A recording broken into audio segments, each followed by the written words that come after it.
What will we do with this moment? How will we be remembered? Look at the opportunities before us. This election really isn't about the left versus the right. It's about we the people choosing our government and the choice between freedom versus tyranny. Nobody has a chronic disease burden like we have. Why are we allowing this to happen to our children? Ultimately, the only thing that will save our country is if we choose to love our kids more than we hate each other. What is going on here is deeper than politics. It is deeply spiritual. We are being called to rise above the hatred and the fear and the evil. We need to remember above and beyond that we must love our neighbors, that we must treat other people as we hope to be treated. You want to be a rebel? You want to be a hippie? You want to stick it to the man? Show up on your college campus and try calling yourself a conservative. America is going to reach heights that it has never seen before. The future is going to be amazing!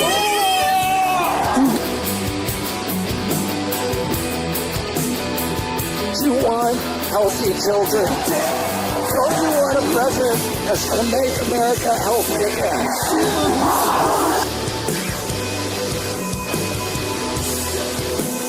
Come to you today as a former Democrat. I will be a first-time Trump voter tonight.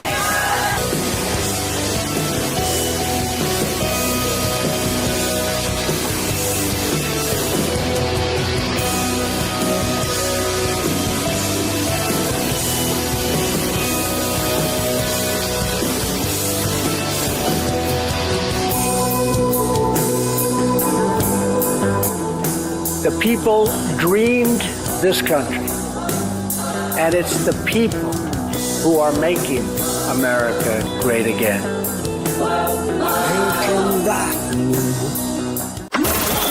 This is Fanfare with Barry Cunningham.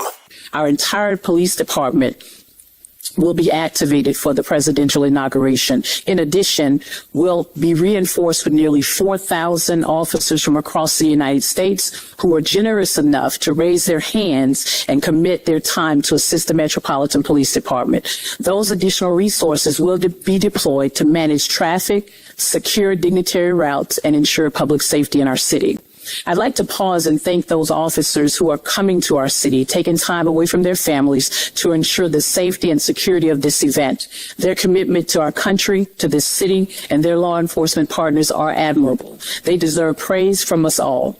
Also, in addition to the support of the fellow law enforcement partners, we will have 7,800 National Guard members that will be activated across the district to assist with the inauguration. This is not just at the request of the Metropolitan Police Department, but at the U.S. Secret Service and those who are under the security special inauguration event.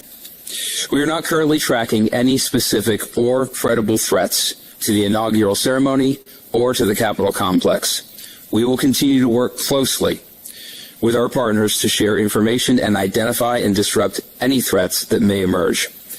So I would say what's different is we are in a higher threat environment. What is the difference in comparison to the last inauguration or previous inauguration? Last inauguration? Yeah. I would say we have a slightly more robust security plan. We've been planning for this event for 12 months along with our partners. It's an ever-changing threat environment, and so we stay flexible. If we see that, hey, we need to shore this particular checkpoint up, we do that. So what's different? We've learned. This is our 5th NSSE this year in the Washington field office. We've done 83 NSSEs. Each one we take a look at, and if there's areas where we need to improve, we do it. But what I can tell you is that we are 100% confident in the plan that we have put in place for this inauguration, that the public and our protectees will be safe. That ain't enough. You need to call in like 6, 7, 10,000 more National Guard, call in the Navy SEALs, do whatever you need to do.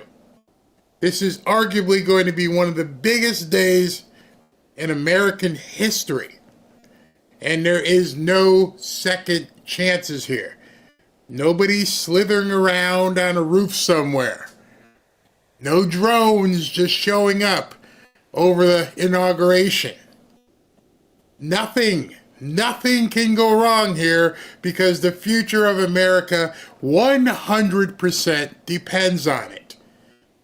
I don't care if you got to get volunteers, whatever you need to do, deputize, bring as many people in as possible.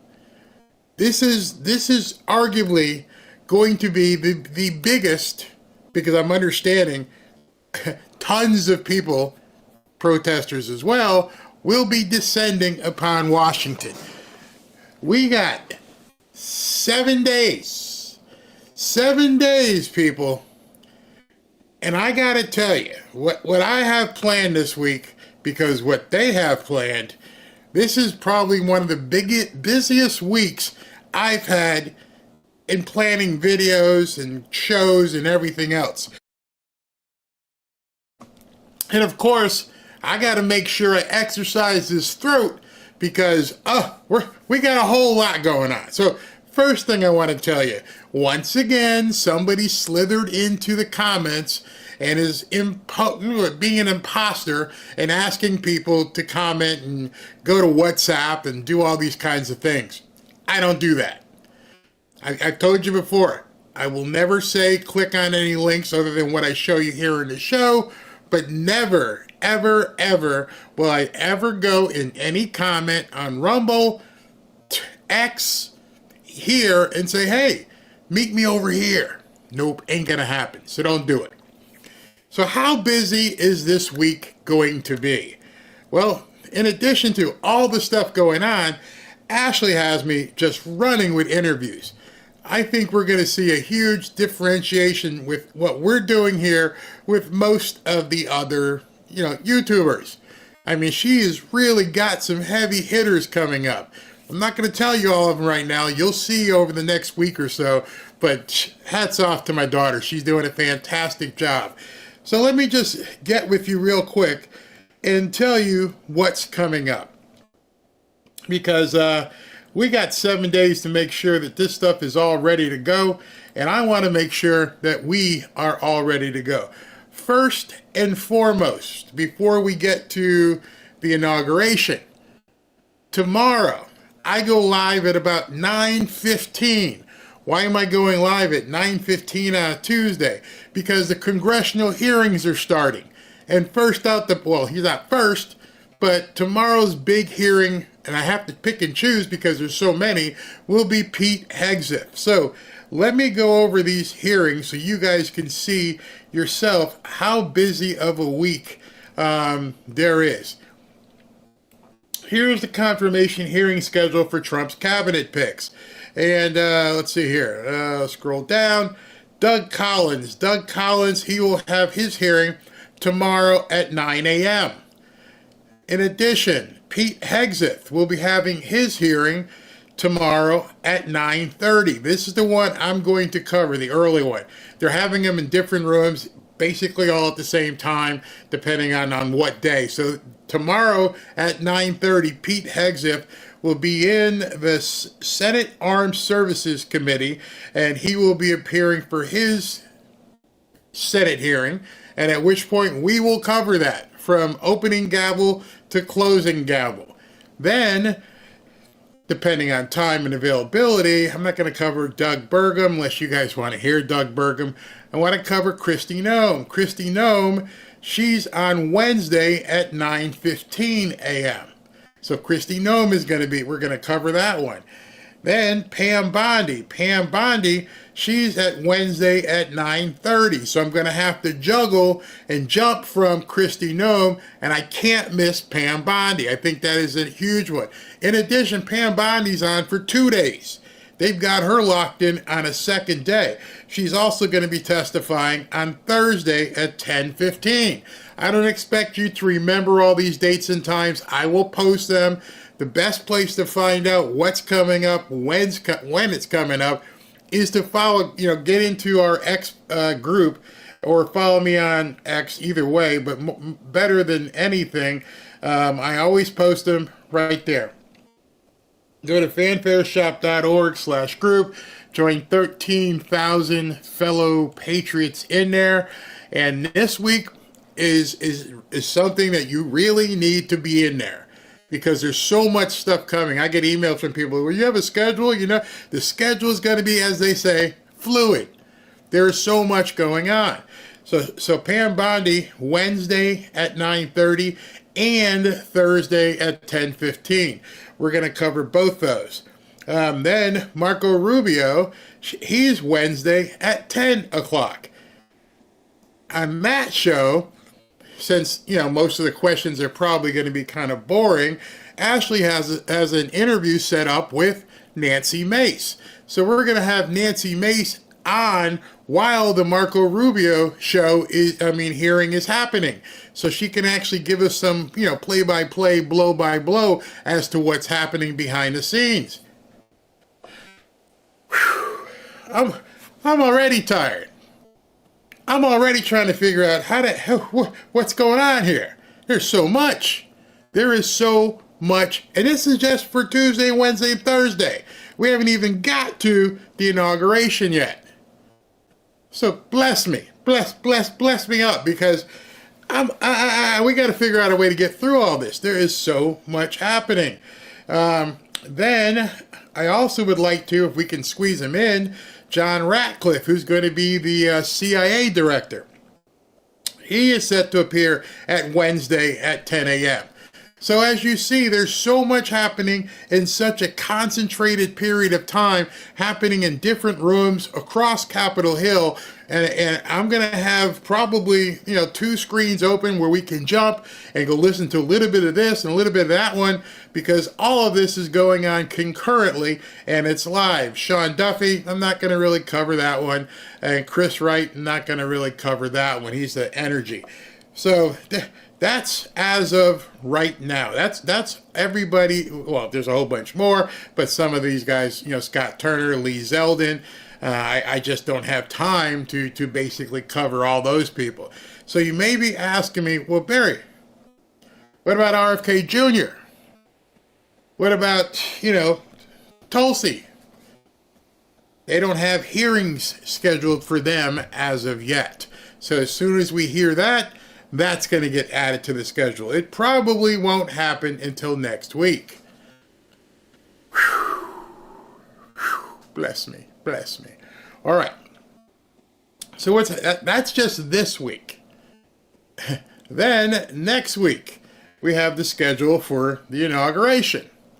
As you guys all know, there is going to be, they're talking about the 20th, but before we get to the 20th, there's a rally in Washington on the 19th. So we will be covering the rally live on the 19th once I have those details.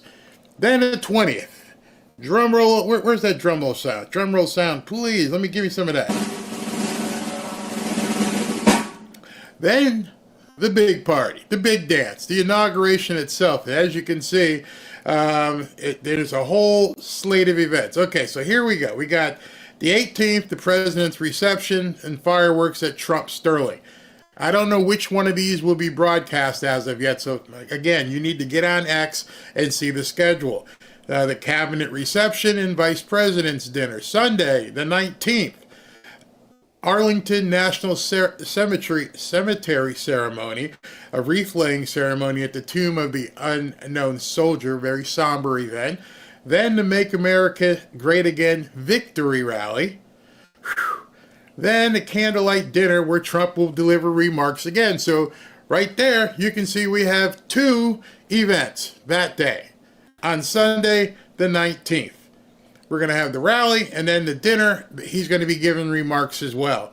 Then the big day, on Monday, January 20th, you got the St. John's Church service, tea at the White House, the swearing-in ceremony at the Capitol, the farewell to Biden, you get the hell out, and Kamala, and then the U.S. Capitol departure ceremony where everybody waves goodbye.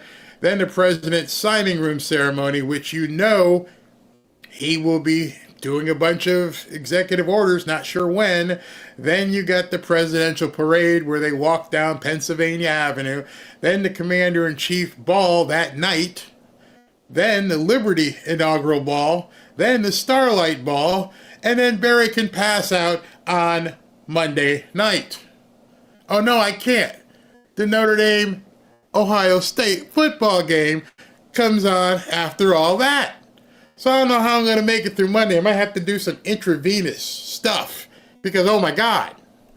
And then on Tuesday, we have a national prayer service, and I think Ashley is probably going to try to get on John Amanchaku to come on for that.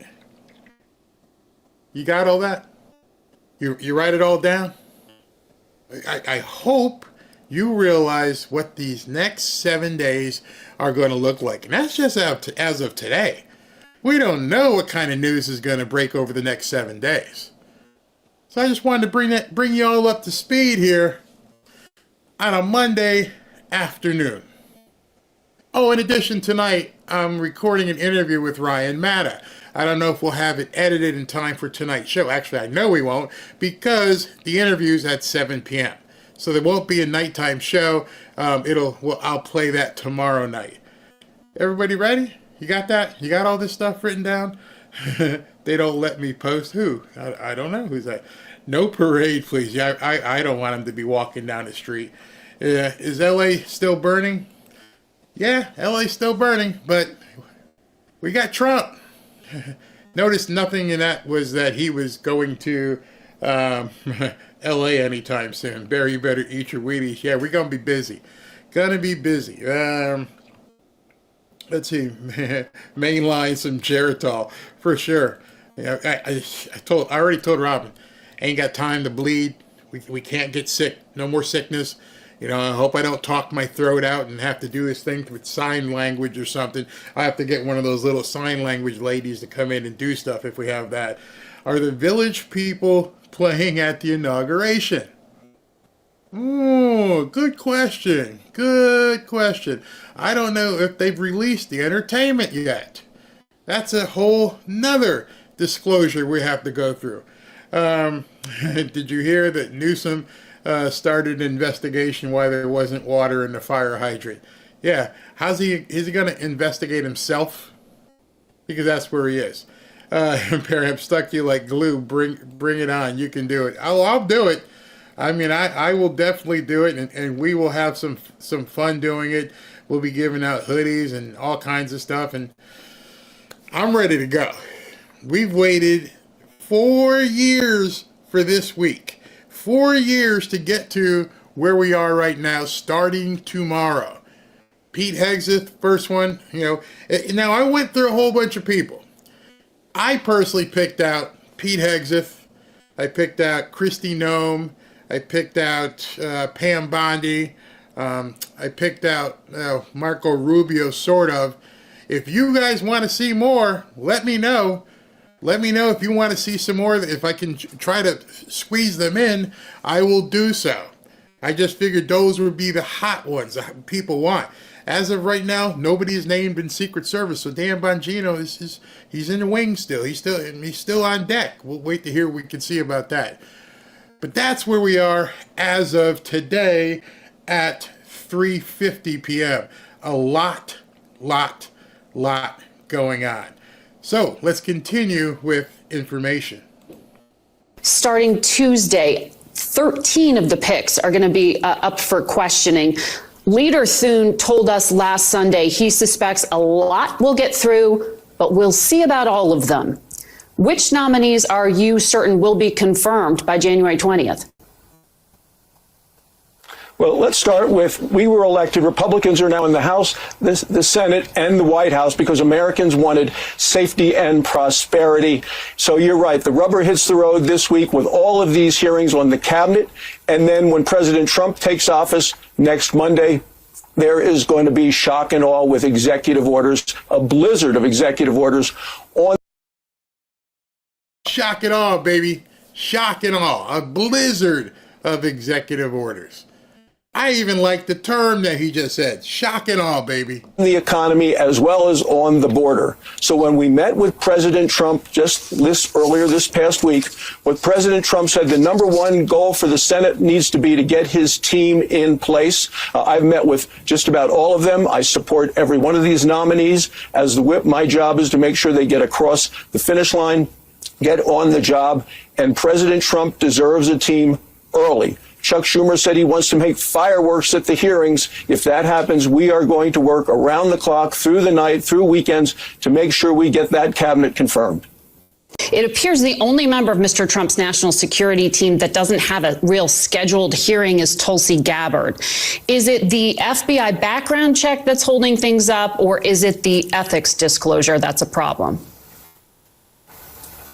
I support Tulsi Gabbard. She is amazing in that she has been a member of Congress and a combat veteran, a decorated combat veteran for work under fire in Iraq.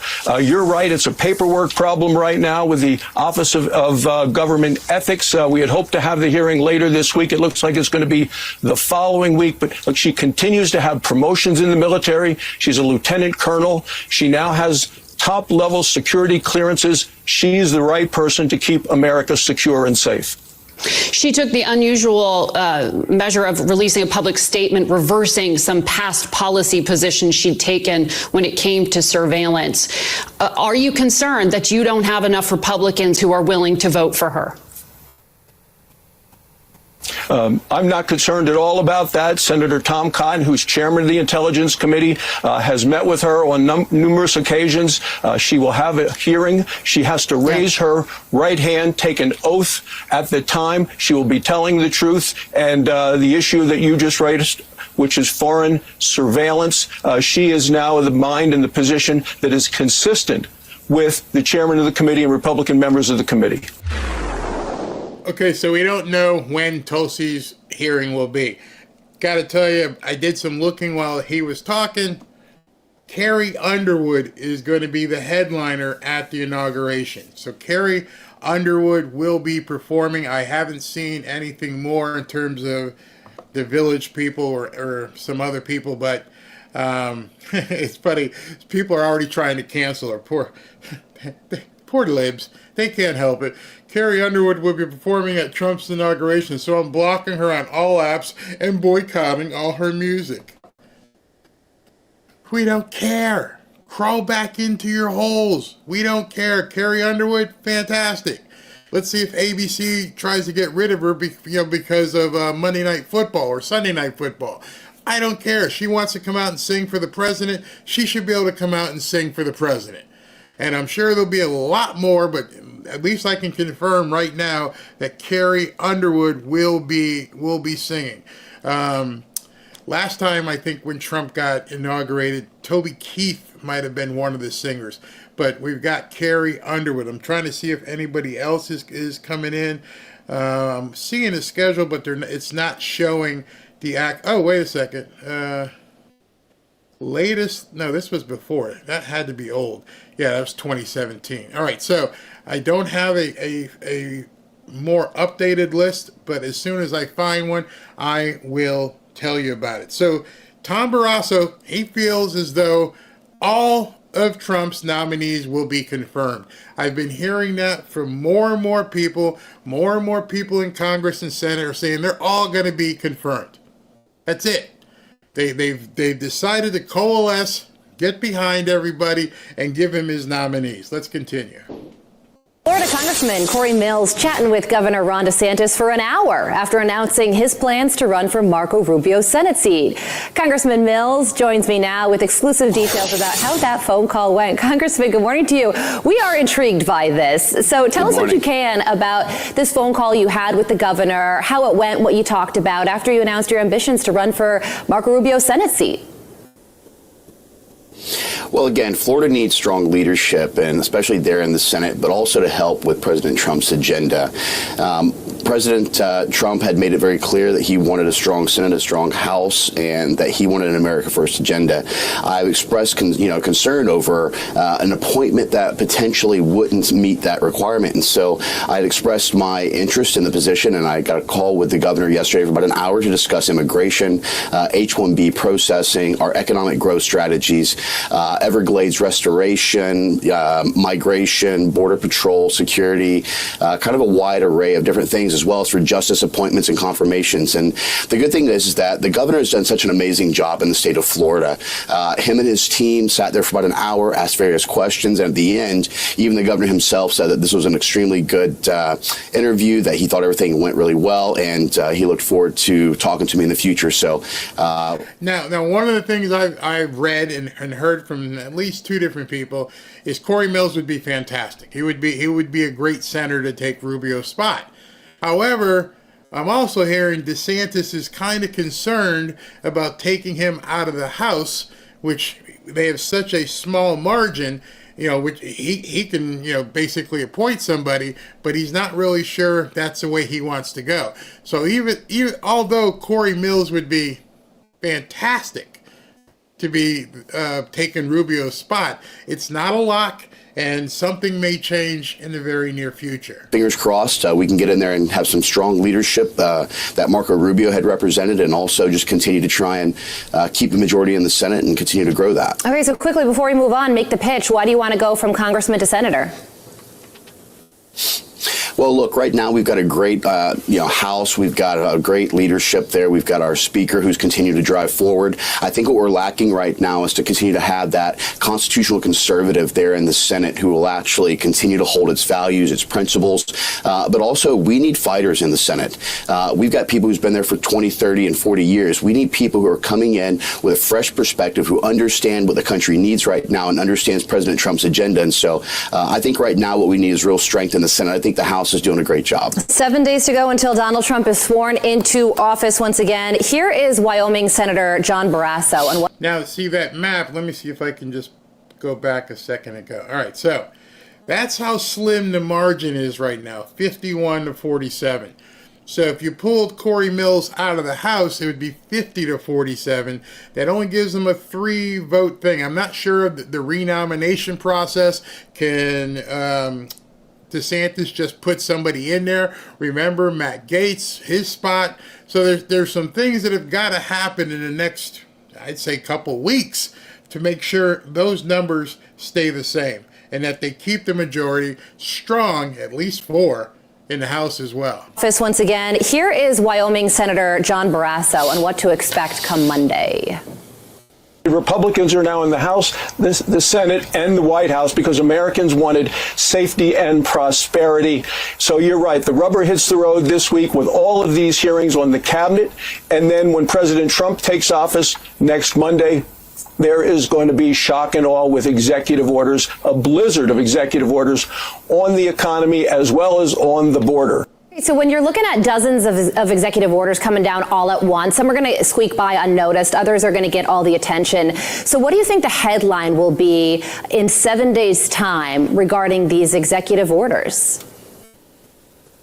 America on the comeback. Look, Barrasso's exactly right. We need to make sure that we get the cabinet confirmed. We need to make sure we have good economic policy. We have to secure our border. We need a robust and strong military. We need to rid our nation of DEI, CRT, and ESG and get back to meritocracy. That's what President Trump's agenda is about. It's strengthening us with our allies, holding our adversaries accountable, and getting strong policies that wasn't existing under the Biden administration. And so I look forward in only a week's time of getting President Trump back in the White House, supporting his agenda, and helping the American people. And tomorrow the confirmation hearings are going to begin, Congressman. And up at bat, Doug Collins, Pete Hegseth, and Doug Burgum. So what are you hearing about this? Do you think that Trump's picks are going to be confirmed, all of them?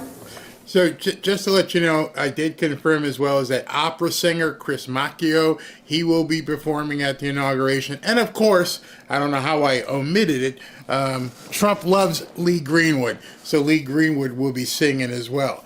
So Corey Mills is about to talk about the confirmation hearings again. These things are critical, as you know, for Trump's agenda to be met. And they are fighting him tooth and nail. I don't know what Chuck Schumer has planned. I'm sure he's got some sort of tomfoolery, dog and pony stuff that they're going to try. They're going to try everything to stop him from getting these people in. Nothing is going to be easy. So prepare yourself for that. Prepare your hands so you can start hitting people up, especially if some of these rhinos get in the way. I do. I think that the president's made it very clear that his picks are very strong. I'm a huge advocate and supporter for Pete Hegseth and the DOD. I know that he'll do an amazing job ridding it of CRT and DEI, helping our 42,000 recruitment deficit right now, helping those who have been unconstitutionally purged as a result of the vaccines. I think that Doug Collins has a very strong understanding of legislation. Being a former member, he'll do an amazing job. I think everyone, Tulsi Gabbard, Michael Waltz, I mean, the president's done an amazing job picking people like Kash Patel, for example, to go into the FBI and clear things up and stop the weaponization. So I look forward to being confirmed, going in, cleaning things up, and really making sure that we reestablish the security and confidence of government. So that's another name, Kash Patel. They haven't named when his hearings will be. So 3 very key names, Kash Patel, Tulsi Gabbard, RFK Jr. None of those 3 have scheduled hearings as of today. May change. They may get scheduled tomorrow. I don't know. We'll see. We'll follow up. We'll make sure that we cover, obviously, all 3 of those. Not going to miss a second of Kash Patel, and definitely not going to miss a second of Tulsi and RFK Jr. So all of this is culminating. It's like we went through a low. We had Christmas. We had New Year's. And now, bam! Everything's happening all at once, which is how it should be. And Trump shouldn't be having to jump through hurdles to get these people confirmed. This is how, if we had a real government, this should be pretty simple. The Republicans should all stand in line and say, this is the guy who won in a landslide. Whether you want to believe it or not, it is a mandate. We need to approve his people. Done. Get it done. Tell Chuck Schumer, sit on your hands. You got that 5 minutes. That's all you got. Bring out every chart you got. There was something on Morning Joe this morning where they were complaining nobody's dug up any more dirt on Pete Hegseth. So they've spent basically a month, 2 months, trying to dig up even more dirt on Pete Hegseth, and they can't. So what you got is what you got. And you can make a big deal of it, but we don't care. None of us care. Make it happen. Do your job. You're going to love this next segment.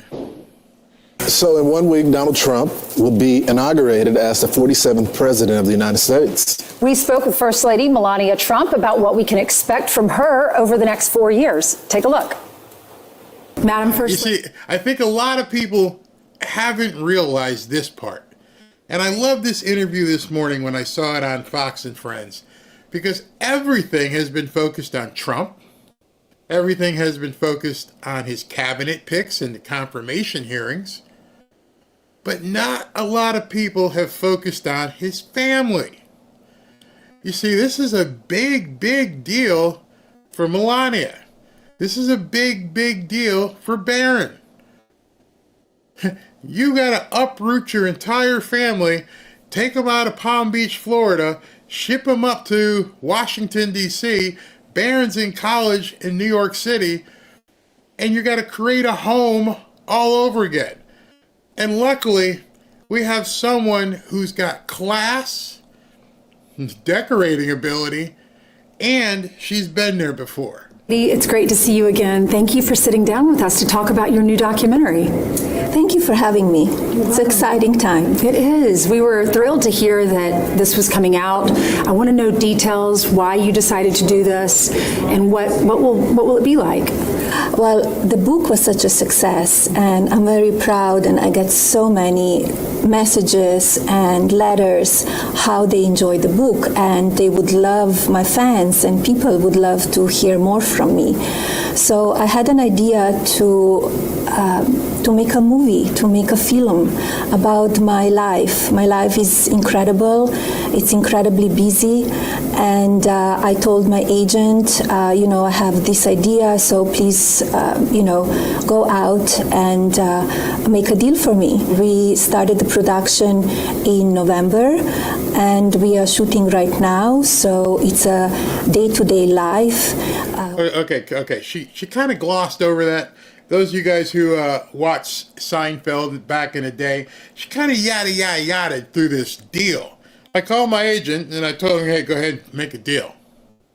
Oh, she made a deal, all right. She made an awesome deal. And the problem with this deal is the live nuts again, they're finding out about it and their heads are exploding. Oh, because it was one hell of a deal that she cut. Now, this isn't for Donald. This is for her. This is her cutting a deal, her marketability.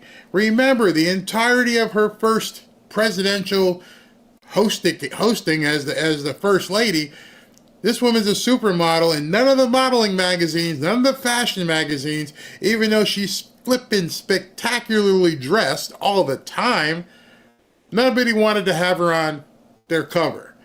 And so now, right out the bat, before they even get back into the White House, she's making waves because of what just happened. Wait till you get a load of this. And look who's paying her. Amazon. This is from Rolling Stone magazine, so you know their head went pfft. Amazon is paying $40 million to Melania Trump for this documentary. $40 million. She got paid. Girl got paid $40 million. As Silicon Valley rushes to make overtures to the president-elect, the First Lady just scored a massive payday. And there's, as you know who he is, that's Jeff Bezos. Now remember, everybody was saying, they said it about Zuck, they said it about Bezos, oh, I don't trust these guys, I don't trust it. $40 million. He just gave Melania $40 million to film a movie. That's one hell of an investment. I'm not saying to trust him, but I'm just saying, damn, things are different. $40 million. Let's look into this. They're not going to let me. Weeks after Jeff Bezos dined with President-elect Trump at his Mar-a-Lago estate, Amazon has struck a massive licensing deal involving Melania Trump. $40 million.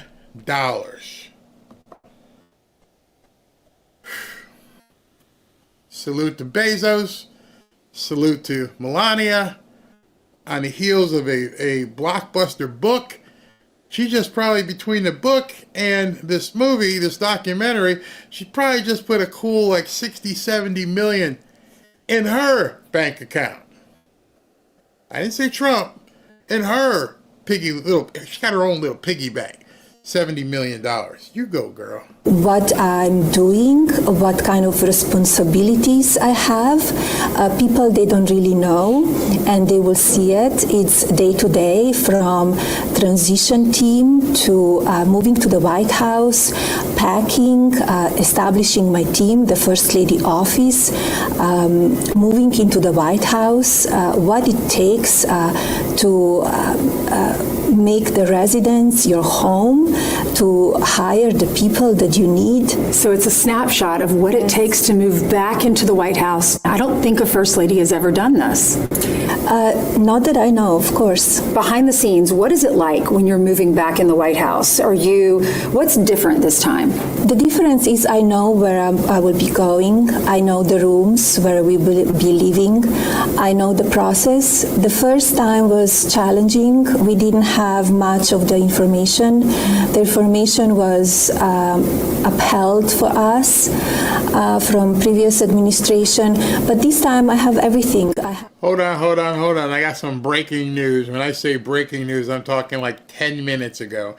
10 minutes ago, just been confirmed by NBC News, the Village People to perform at multiple Trump inauguration events. Multiple.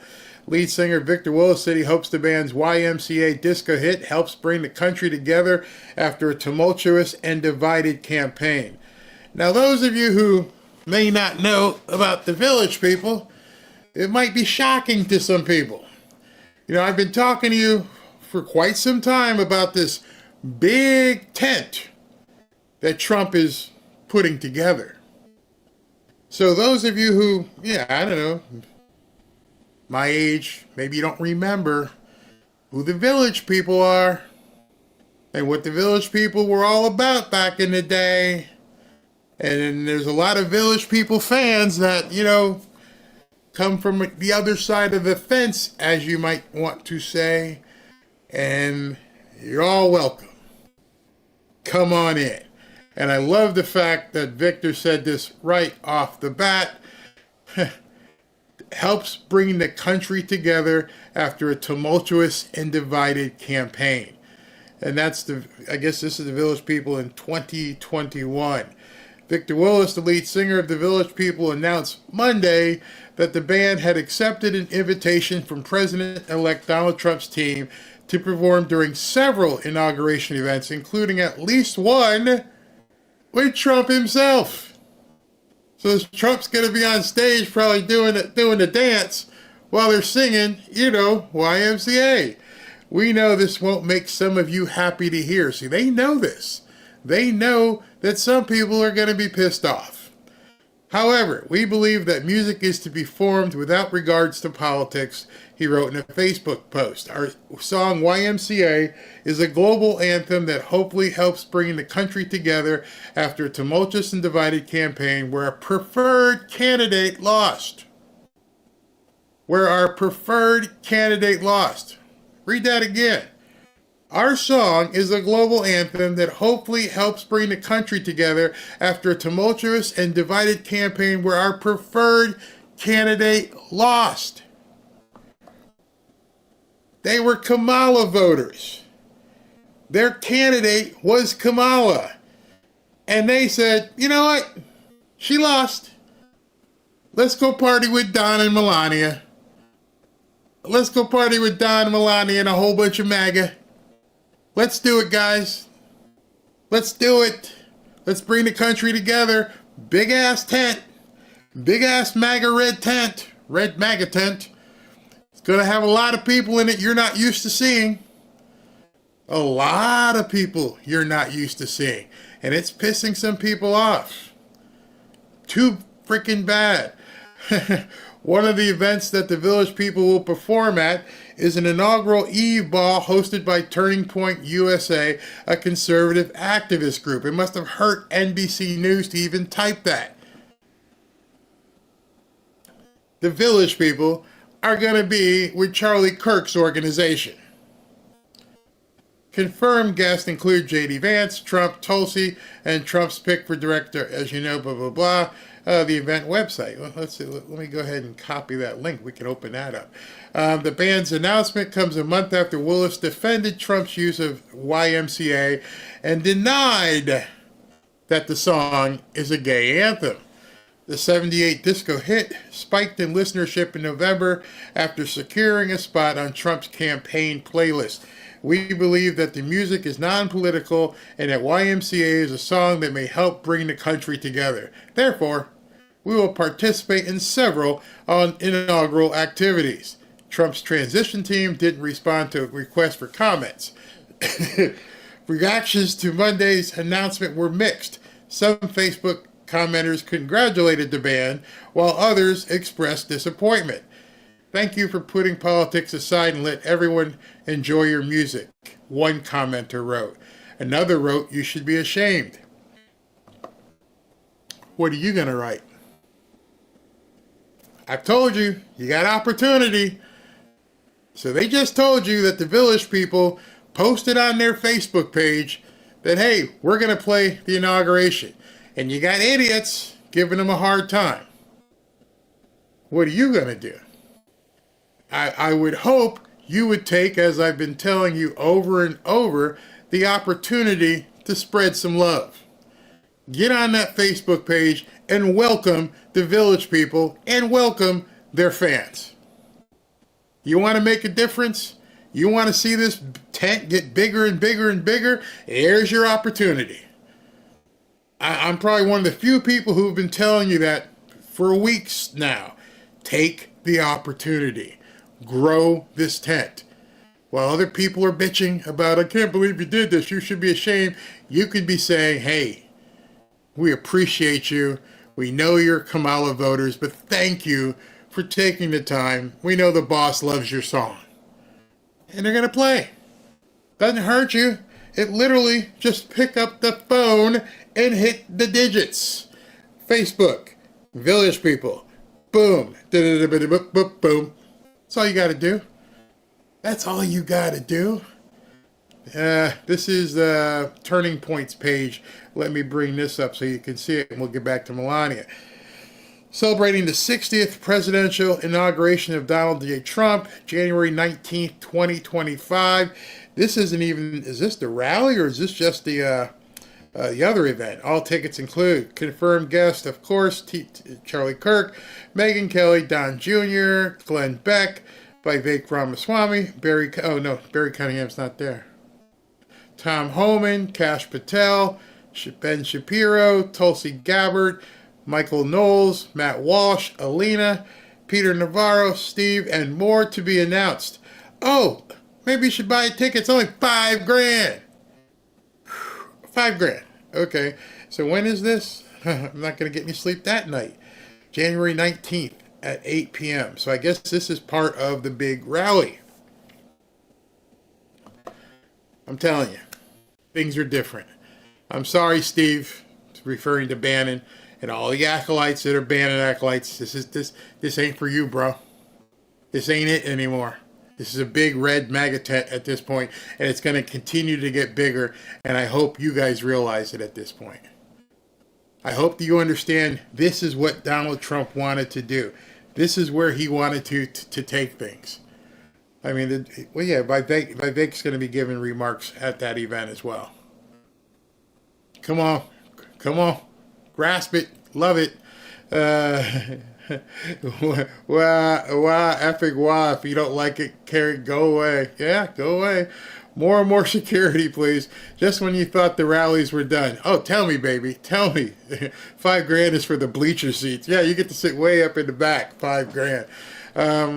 Barry, where can I buy a hoodie? I don't sell them, but you can go ahead and register and we give them away. Does Steve Bannon even own a suit? I don't know. YMCA likes the money. Yeah, that's fine. Yeah, as long as you come, you're representing. Yeah, I'm good at that. We'll keep you coming. Welcome to the Village People. Let them sing and dance your socks off. Can you get the rights to the YMCA so you can play it for us? I'm just going to tell you right now. Whatever music's getting played, I'm going to play it. It doesn't matter to me. They copyright, I don't care. We're going to play that. You only get one inaugural ball every 4 years, and this is Trump's. So count on it. We're going to listen to Kerry. We're going to listen to the Village People. We're going to listen to Lee Greenwood. We're going to listen to Christopher Macchio. We're going to listen to all of that. So don't worry about it. Gay or not, good music is good music. You know what's funny? When I was in college, actually that was probably in high school, 1970. Yeah. But back in those days, we just liked music. Obviously, many of you loved Elton John. Didn't matter what he was doing at home. Loved Elton John. Benny. We loved it. I remember kids on my football team, black kids, walking around, Benny and the Jets. They loved it. They didn't care. And then as I got older, Melissa Etheridge. I loved Melissa Etheridge's music. Loved it. Didn't bother me. Didn't care what she was doing. She didn't care what I was doing. It only became lately when they wanted to rum that stuff down your face. People have been doing crazy. David Bowie, who I played in my music video yesterday. David did some freaky stuff. Nobody cared. You go do you. Just play your damn music. It's only been, I don't know, last 5 years or so when they tried to ram this stuff down our throat. And I'm like, I never cared what you did. Don't expect me to have to, even have an opinion about it. I want to hear your songs. But now we got looks about 7 days for all this DEI shit to just go away. Done with it. Done. Get it all out of your system. Go ahead and put up as many, rainbow flags and paint the White House red. Do whatever you got to do. In 7 days, it's over. Back to Melania. Of the plans, I could move in. I already packed. I already selected the furniture that needs to go in. So it's very different transition this time, second time around. Will you decorate it exactly like it was before, or are you making changes? A little bit of changes, not much. How have the Bidens been? Have they been accommodating, and are they still living there? They're still living there, and they will be out on January 20. So what happened is on January 20, the transition team has only 5 hours to move Biden's out.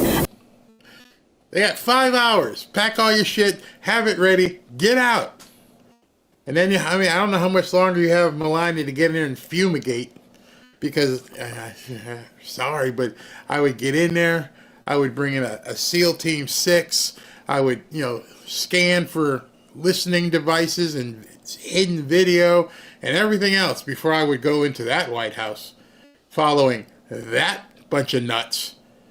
I'm sure Trump's gonna, he's not bringing his wife into the White House without making sure she's completely secure. I'm sure of that. There's no doubt. But I can't wait to see what she does with the White House. And to move us in. So everything needs to be planned to the minute. And when you were decorating the White House for Barron, I remember in the book you talked about how the Obamas, they had certain rooms that were pink for the girls, and you wanted to make them appropriate for Barron. What is it like now? Obviously he'll have a bedroom there, but he's an adult. He's in college now. Will he be spending a lot of time there as well? I think he will come and visit, yes. Will he bring his friends? Is it fun? Does he feel comfortable to bring friends? Yeah, whatever he would like to do, yes. I feel that as a children, we have them till they are like 18, 19 years old. We teach them, we guide them, and then we give them the wings to fly. And I always respect Barron's yes and no and what he likes to do, where he would like to be. Do you feel like you're in a different space now than you were 8 years ago? I feel I was always me the first time as well. I just feel that people didn't accept me, maybe. They didn't understand me the way maybe they do now. And I didn't have much support. Maybe some people, they see me as just a wife of the president, but I'm standing on my own 2 feet, independent. I have my own thoughts. I have my own yes and no. And now she got her own money too, $40 million. Things are so much different. Remember, nobody wanted to touch her. They all thought she was toxic. Everything about Trump was toxic. His entire circle was toxic. Nobody wanted to be anywhere near a supermodel, even though they were fashion magazines. Now, I don't know if Vogue or Cosmo are going to do any spreads on her, but the fact that Amazon is going to do a $40 million documentary, they're investing this money because they know. They saw from the book. People who have minds are interested in hearing from Melania. She's an intelligent woman, speaks a bunch of different languages. She's absolutely gorgeous. She's a fashion model. She's impeccable. She doesn't look frumpy. Damn, she don't look like Michelle Obama. And Joe Biden, you can't touch her. There are going to be women, young girls, who are going to see the elegance of this woman on display. And they're going to want to get some of that. Things are so much different. I can't even imagine how different they're going to be. I always agree what my husband is saying or doing, and that's okay. Are you able to tell him when you disagree? I gave him my advice, and sometimes he listens, sometimes he doesn't, and that's okay. And where will you be spending most of your time? In the White House, Palm Beach, here in New York? I will be in the White House, and when I need to be in New York, I will be in New York. When I need to be in Palm Beach, I will be in Palm Beach. But my first priority is, to be a mom, to be a first lady, to be a wife. And once we are in on January 20, it's you serve the country. First 100 days, what will that look like for you? What are you looking forward to the most? I established my team. I have a few positions that I still need to hire. I will not rush into that. I will see when I'm in the White House and what it's needed. I don't want to hire too many people on my team and spending too much taxpayer money. I want to make sure. Oh, wait. We have somebody coming into the White House who's got some sort of fiscal responsibility? You mean you're not going to be flying to Palm Beach and all over the country and on a taxpayer dime and going to spend $1 gazillion? That's refreshing. What did Biden spend? Like 40% of his time going back and forth between Delaware and Washington, using Air Force One and all the resources to go about 100 miles? She's like, nah, I ain't doing it. I don't feel like spending that kind of money of the taxpayers' dollars. Imagine that. You got Obama flying 2 different planes because his wife, she had her own schedule. If she wanted to fly someplace, I'll meet you over there, Brock. I'll take the other plane. And now we got sensibility coming back to the White House. Absolute common sense. Hey, the American people are paying for all this. I got to make sure that we are good stewards. Thank God. That every position, they are talented, they have merit, they know what they're doing, and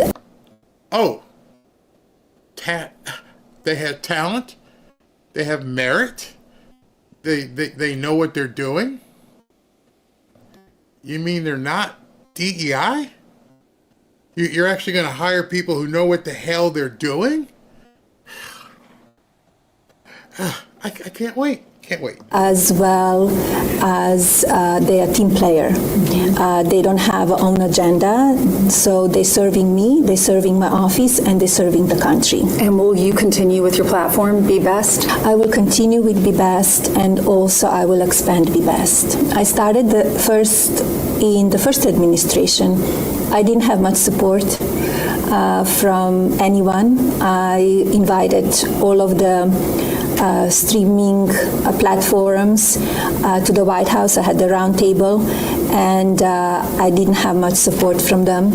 And imagine what we could do in those years if they will rally behind me and teach the children and protect them about the social media. And I just can't imagine how bad things were that these people wouldn't want to support the First Lady of the United States of America.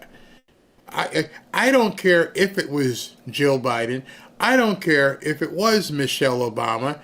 The office of the presidency and the office of the First Lady, it carries prestige. It carries honor. It carries a certain standard that people should want to help and make better and support. And I don't know why she didn't get the support before, because it sounds like possibly she didn't know where to look for that support. They ain't gonna have that problem now. I think she's gonna have plenty of support, people with no agenda, who just want to serve the First Lady. Their mental health. How are you feeling about the busy schedule again, hitting the ground running on the 20th? Very busy. We already started, and I think it will be an exciting 4 years. We have a lot to do and put the country back in shape. Wow, she looks ready to go. Man, what do you think? I asked her if she could tell us a little bit about her wardrobe, what she will wear to the inauguration, what it will be like that night, what ball gown she'll wear. She said, you just have to stand by and wait. I said, will it be as beautiful as the blue dress and the Ralph Lauren blue dress with the little coat and she wore the white gloves, and she said that was a success. That's so interesting. She's so cute. Ainsley, she seems excited about the next go around. She does seem different, doesn't she? She's glowing. Yeah. She understands what type of staffing that she needs. There's a little bit of a spark there. More confidence, probably, because she knows what to expect. They've already done it for 4 years. And we appreciate her sitting down with us. It's going to be this documentary. I'm so excited to see it because it's behind the scenes of her walking through Trump Tower, of her walking through the White House and planning the move. And they've been filming since November. They're going to film all the way through the inauguration day, and then it's going to be shown in worldwide movie theaters starting this fall. I can't wait. I can't wait to see it. I can't wait to support it. I can't wait to see everything that happens over the next 7 days, and then, of course, the next 4 years. But it all starts tomorrow at 9:30. Make sure you join me tomorrow when we kick off covering Pete Hegseth's confirmation hearing. I'll be right back. As you know, President Trump has assembled the Avengers to make America great again. And of course, we're all excited and ready to see them get to work. But with everything we're seeing right now, don't take your eye off the ball. Things could get much worse before they get better. With the possibility of World War III still looming, and with the Democrats doing everything they can to impede Trump, you still need to keep your guard up and your money protected. Oh, and our national debt is still massively increasing. Don't get me wrong, I have high hopes for Trump's America, but I also have a family to look out for. You see, Trump and the Avengers have quite the uphill battle ahead. That's why I'm making sure I'm protected, and I'm recommending that you do the same. One way to be protected is by diversifying your portfolio. That's why on this channel I've been happy to partner with Lear Capital. As you know, I've been involved in real estate for quite some time. And although I dabbled in gold and silver, Kevin and his staff at Lear have helped to educate me even further, especially in regards to silver. Give Lear a call today and they'll show you how easy it is to move some of your savings or your retirement account into gold and silver. Gold and silver have been proven to hold value and protect wealth for the long term. Call Lear today at 800-601-5430 or go to learberry.com to get your free gold and silver wealth protection guides. There's no obligation, just free information. Many of you have seen my interviews with Lear founder Kevin Demerit, and I can tell you this company is solid and likes to educate their customers. Just so you know, Lear has over 27 years of experience, thousands of 5-star reviews, and over $3 billion in trusted transactions, and is the only company with a 24-hour risk-free purchase. You don't pay unless you're 100% satisfied. So call 800-601-5430 or go to learberry.com. And when you call, don't forget to ask how you can get up to $15,000 in bonus gold or silver with a qualifying purchase. So if you'd like to take advantage of this opportunity, please call my friends at Lear Capital at 800-601-5430 and tell them Barry sent you. So you may be wondering, Barry, why should we still be looking at buying gold and silver? Well, because everything coming up isn't good.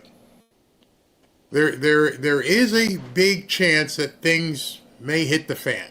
When I say things, I'm talking about you know what. This popped up actually about a half an hour ago. Landmines are already being put in place. Breaking, 80% of federal government managers who voted for Kamala Harris said they will resist the efforts of the Trump administration, while just 1% said they will somewhat support it, according to the Neapolitan Institute RMG research. Elon said the massive federal bureaucracy and unconstitutional fourth branch of government will do everything possible to thwart the will of the people. Also showed the problem is so much worse than some just misguided civil servants. be clear, the Democrats have been actively burrowing activists into the government. Just look at the number of government employees hired in the past 6 months. These treasonous scum, as I love the word he used, burrowing, embedding themselves, laying in wait, hoping to destroy the Trump administration. They are not for America. They want to see America fall. It's not about hindering Trump. It's not about making Trump's presidency unsuccessful. It's about destroying America. I can't play it because I don't have the rights to it, but if you haven't seen it, go watch 60 Minutes from last night. Christopher Wray was on 60 Minutes as he's resigning. Christopher Wray said there are sleeper cells from the CCP all over America. Let me see if I can find that so you guys can see it. I can't play it. And the question that comes to mind is, if that is true, why haven't you done anything about it? Why have you let that happen? Just so Trump could walk into it? Here is the piece. You can go ahead on 60 Minutes and download it. I can't play it here. Soon to be retired Christopher Wray says China is primed and ready to unleash an attack on our critical infrastructure. His FBI went after Christians and parents at school board meetings while ignoring this. So you're telling me you know that China is planning stuff, that they have sleeper cells all across America, ready to basically do something. And you decide to tell us all last night. FBI Director Chris Wray admits in a stunning interview that he has completely failed to protect America from China. We've got a massive problem and we need new leadership to solve it. This is terrifying. With everything we've been seeing, now the FBI director, outgoing FBI director, tells us, oh yeah, by the way, sorry. What? Yeah, these guys are all ready to strike. And we couldn't do anything about it. They're just waiting. So you knew this. How is that not treasonous? How is it not treasonous that you knew these people were lying in wait for the opportune time and you did nothing? Man, we're in big trouble. Although this next week is supposed to be celebratory and all kinds of things are supposed to happen, and we're supposed to see Trump get inaugurated, and we're supposed to see the gala with the Village People and Carrie Underwood and Lee Greenwood and Chris Macchio and all this stuff in various locations, in various events. And you're telling me we have sleeper cells from communist China in wait, looking to do damage to America. And you said this last friggin' night. Sunday night. 60 Minutes broadcast that. God help us. And the only reason I'm bringing it up is if you're going to Washington, if you're going to be at some event this week, and you're ready to celebrate, which we all are, keep your head on a swivel. Because who knows what these people have planned? Who knows what these people are going to do? I can't even imagine it. Let me go ahead and make a quick announcement here from one of my sponsors. I have to take a minute to stop and address parents with something very important.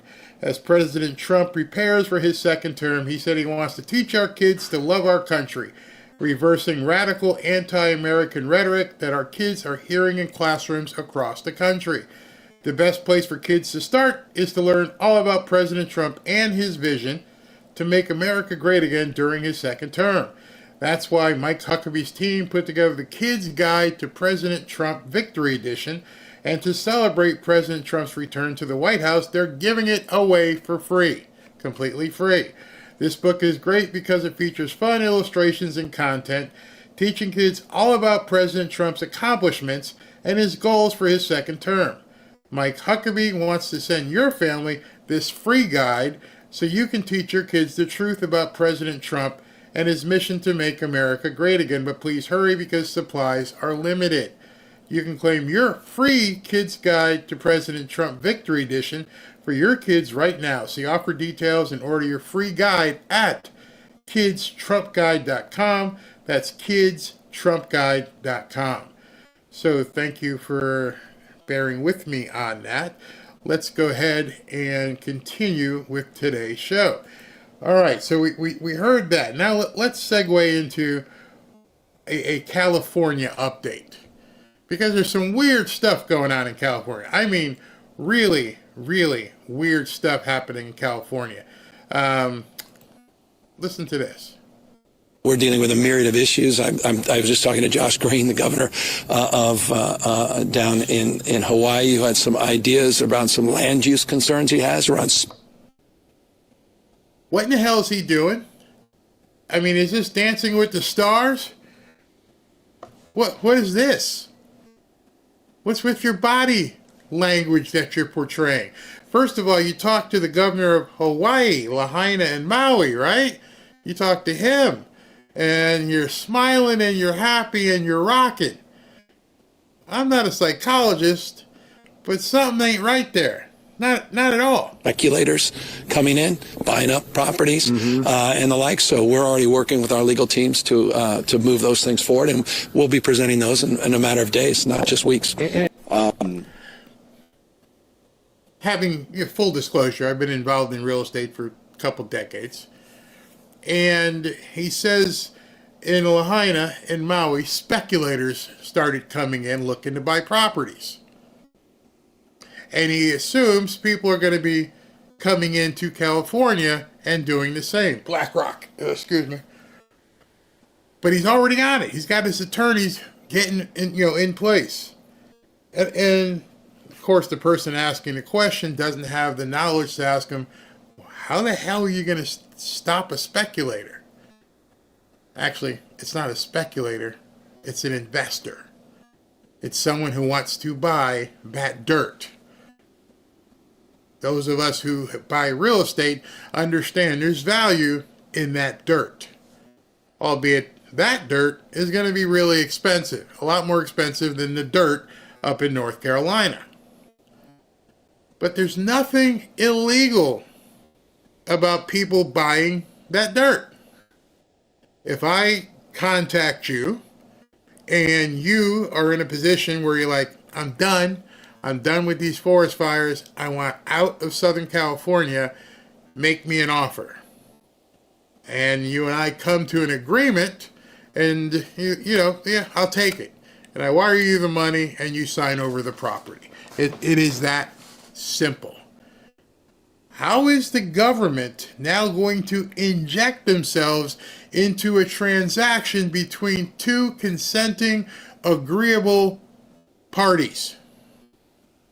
You see, nothing in California seems to be a private transaction. They want to rule every aspect of somebody's life.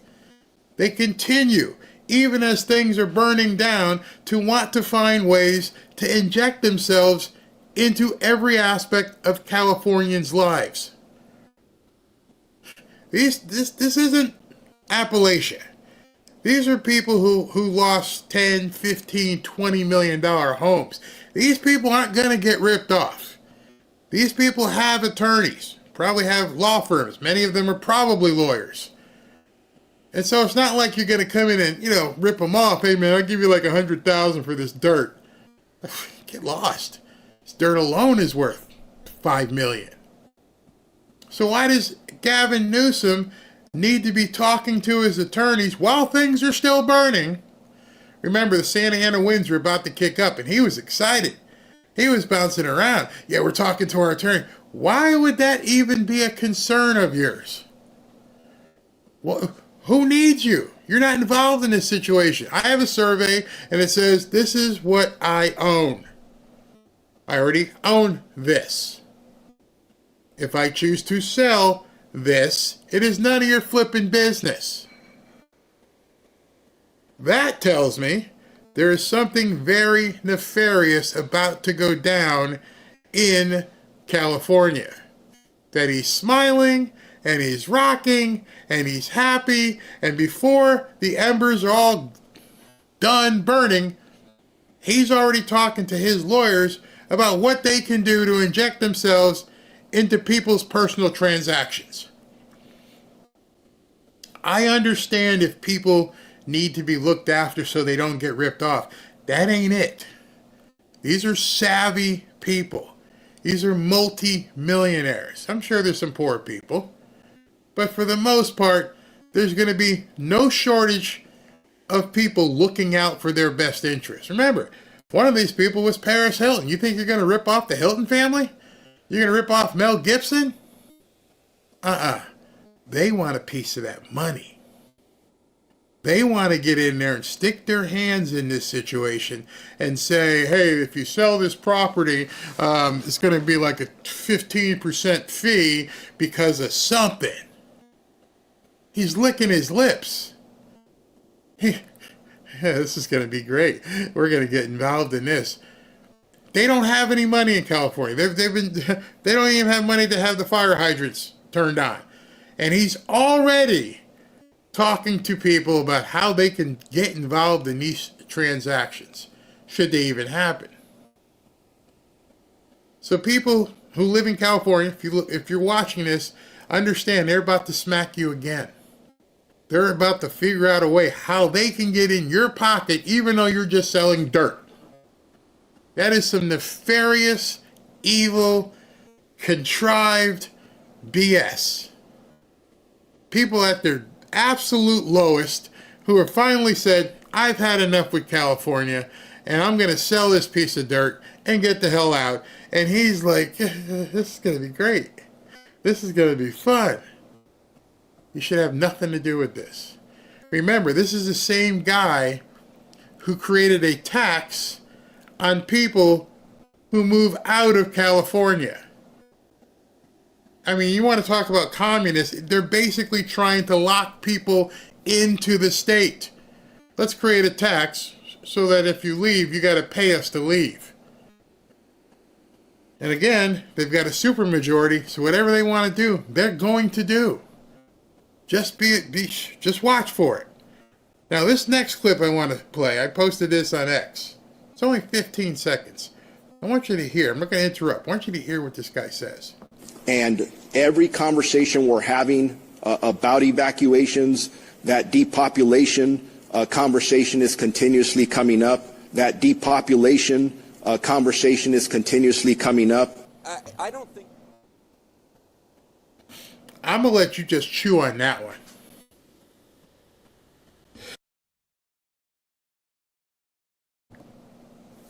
I'm just going to let you've heard this conspiracy theories, but he didn't blink.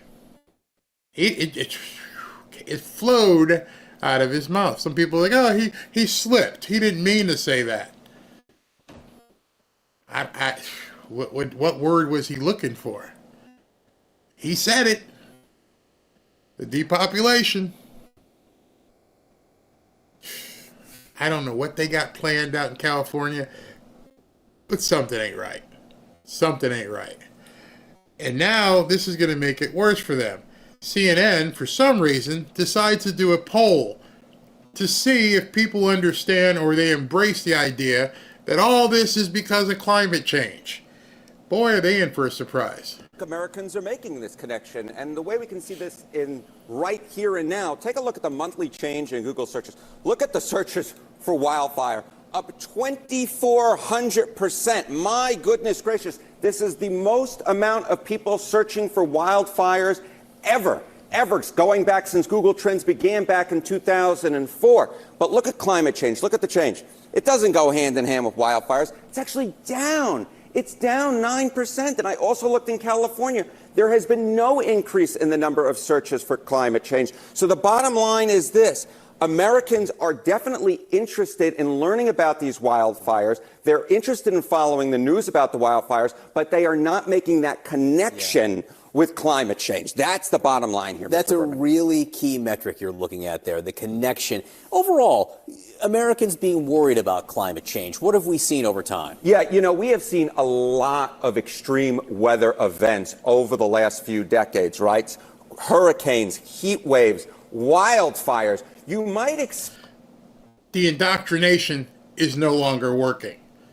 That is a big panic for the left because that means that green new scam BS is dwindling away and they can't do anything about it. Fact that Americans worry about climate change with climate change worry a lot. You go back to 1991, it was 35%. Now it was a little bit higher in 2007, a little bit higher in 2022. But look at this, in 2023, the last time we have data, 39%.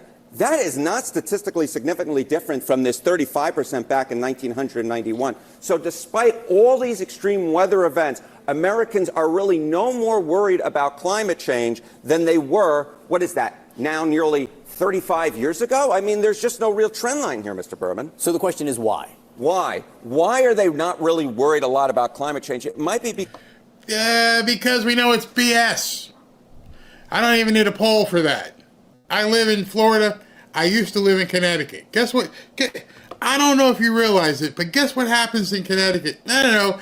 Every November, it gets cold. It's called winter. And then guess what happens every January? Oh, they call it January thaw. It gets to about 50 or 60 degrees. And then following that, you have spring. And then following that, you have summer. And it's hot as hell in the summer. It's cold as hell in the winter. And down here, we're going through a little bit of a cold spell like we do every January and February. People, wherever you live, you probably know what you should be wearing, what you should be doing. You probably get, like I did, your annual cold during that same period of time every single year. So why are people not believing in the hoax of climate change? Is because they're living their friggin' lives and they're probably not influenced by the California nuts. And they seem surprised about this. Because they feel like there's not a whole heck of a lot they can do. So climate change, humans contribute a great deal. Again, there's no real trend line here over the last few years. 2019, 49%, 2020, 49%, 2023, 46%, 2024, 45%. That's actually down 4 points from where we were back in 2019. And so less than a majority of Americans believe that humans contribute a great deal to climate change. So the bottom line is that is a big reason why they don't worry a lot. They just don't feel like they can do anything about it. So the trend line is going down, even as scientists say that the intensity of... Not scientists, scientists that you talk to. I love how they always say that. Well, the science says, no. The scientists that you decide to talk to, you liar. These storms and these conditions are getting worse. Even as the extreme weather goes up, humans are not exactly as worried about climate change as they necessarily once were. Harriet, while radical... Wow. So I'd like to take a moment, because I know there's some of you in here, like 11,000 people in here. How many of you people believe in climate change? That's my dog. I don't. I've lived in various climates throughout my life. I lived in Connecticut. I lived in South Carolina. I've lived in Central Florida. And I've lived in Southern Florida. And every place I lived has a different seasonal aspect to it. And you get used to it. Okay, this is what's going to happen now. This is what's going to happen right now. And so people who've got brains come back and go, yeah, this happens all the time. There is no difference. For some reason, the people in California got poisoned. Yeah, scientists that are bought and paid for it. Exactly. JD from SC says, hoax. There's only Zool. I look at it. Nope. I mean, I keep hearing people saying, oh, South Florida, you're going to be underwater. You know what the biggest hoax about all this stuff about South Florida being underwater? If that is true, then why are you buying property? Why did Obama spend a whole bunch of money up north on the shores of Cape Cod? Don't people sit back and go, yeah, why did you buy this big mansion right by the water? Are you stupid? Or are you full of it? It doesn't make any sense. You got right now Gavin Newsom getting ready to interject himself into private transactions. Hey, Gavin, if these things are going to fall into the ocean, why would you want to invest state time and money into this? These people are stupid. They're buying land right by, the Pacific Coast Highway. There's no value to that, right? It's going to wash away. That's what you keep telling the nuts. It is absolutely crazy. And so now they're shocked that people are turning around and going, I don't know about this global warming, climate change stuff. It was hot last year. It's hot this year. It was cold in the winter. It's cold in this winter. And then guess what? In a couple of months, it won't be cold anymore, says the people up north. I know. About April and May, it's sweater weather. And then actually June and July, it gets hot. And then there's going to be a heat wave in Chicago.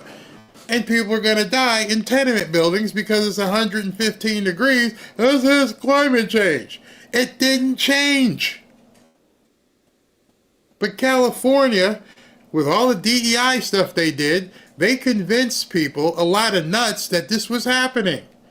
I remember as a young man having to go out every September and October and raking up leaves. Every single fall. And raking up leaves. Thank God we don't have that here in South Florida. We don't have to rake up anything. Any of y'all ever had to do that as kids? And go, why do we have this big oak tree in the yard, Dad? Can we just chop this down because it's pretty right now, but I know it's going to happen come late September. It's going to look pretty, and then after it looks pretty, all them leaves up there are going to fall off, and then you're going to tell me to get my big ass out there and rake it up. For nothing. And then you're going to tell me, go do it at my aunt's house. And then you're going to tell me, go do it at my grandmother's house. And I'll be a raking fool for about 3 weeks. Every single year. All right. I told you guys yesterday, day before, the California czar is coming. I don't know if you heard elsewhere, but I told you the California czar is coming, and Daddy's gonna have the keys to the vault, and Daddy's gonna say, in order for you to get any money, you're gonna have to do this, this, and this. I said it yesterday. People are like, what do you mean? It's gonna be conditions. We're gonna help you. We are going to help you. We are Americans. We are going to help you. But you're going to have to do a little self-help as well. That's something we all grew up with. Hey, Dad, can I get a car? I just turned 16. Sure. But here's what's going to happen. Here comes the responsibility of me giving you a car. You're going to have to get good grades. You're going to have to keep those grades at a certain level. You're going to have to wash this thing. And you're going to have to get a job so you have gas and can pay the insurance. Okay, I'll do it. Oh, but hold on. But if you don't do it, I take the keys. See, Dad didn't say no. He said yes, but you got to do this. In California, you're about to hear that. And I said it yesterday, so people say, like, Barry, hey, listen. Climate Democrats control California. They control the White House. Do you think that when the disaster aid in the Senate comes through, that Congress will put some kind of limits on it, going, we're not wasting it on your nonsense, California. We're getting it to the people who've been hurt? We certainly should. I certainly wouldn't vote for anything unless we see dramatic change in how they're going to be handling these things in the future. But again, these fires, the disaster, the catastrophe that these fires were. You can't prevent fires, but you can certainly prevent the catastrophe. It's all preventable. These are decisions Californian Democrats have made year after year after year. They divert water into the ocean. They don't fill up their reservoirs. They don't clean up their forests. They don't get rid of the underbrush, the real tinder, the real fuel for these fires. So again, it's their fault. Are you open to providing aid to California without any conditions at all? I think we've got to have a serious conversation about that. Obviously, there's been water resource mismanagement, forest management mistakes, all sorts of problems. And it does come down to leadership, and it appears to us that state and local leaders were derelict in their duty in many respects. So that's something that has to be factored in. I think there should probably be conditions on that aid. That's my personal view. We'll see what the consensus is. I haven't had a chance to socialize that with any of the members over the weekend because we've all been very busy, but it'll be part of the discussion for sure. What about the debt limit increase? What about tying the debt limit increase to it? There's some discussion about that, but we'll see where it goes.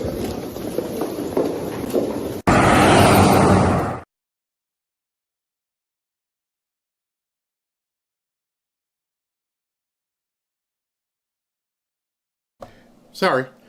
Ron Johnson and Speaker of the House Mike Johnson both said, right there, you heard them, there's going to be conditions on this. Mike said he hasn't floated it out, hasn't socialized it, hasn't said it to many people, but indeed, there is going to be conditions on whatever relief heads out to California, which it should be. You've proven that you're not good stewards. You've proven that you can't control things. And so, because you can't control it, we're going to have to step in and put conditions upon the relief. The Democrats are going to freak out. The Democrats are going to scream bloody murder. The media is going to scream bloody murder. They don't want any codicils. They don't want any restrictions. Just give us money. Those days, at least for the next 4 years, are over.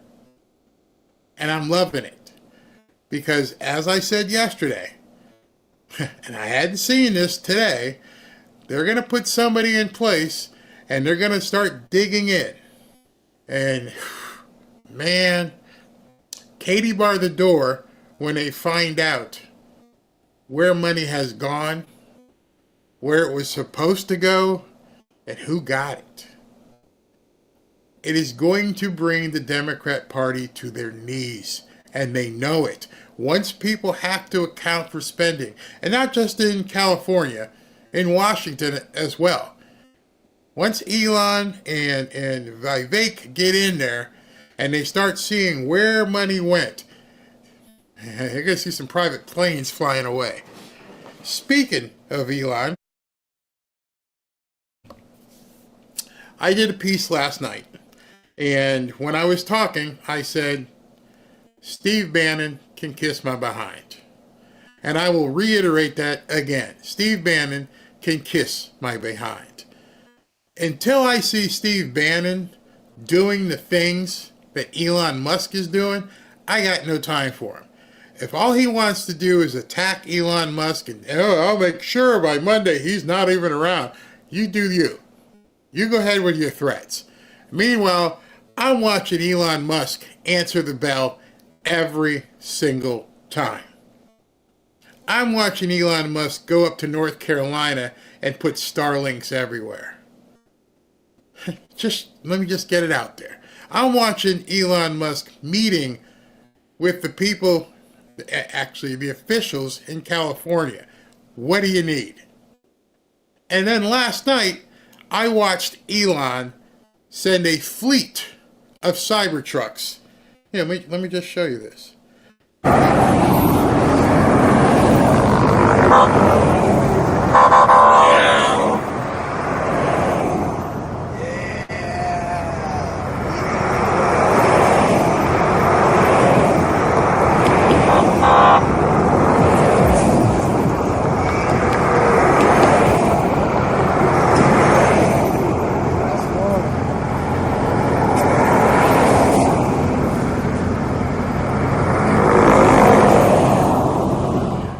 a fleet of Cybertrucks filled with Starlinks so that these people in these communities can communicate.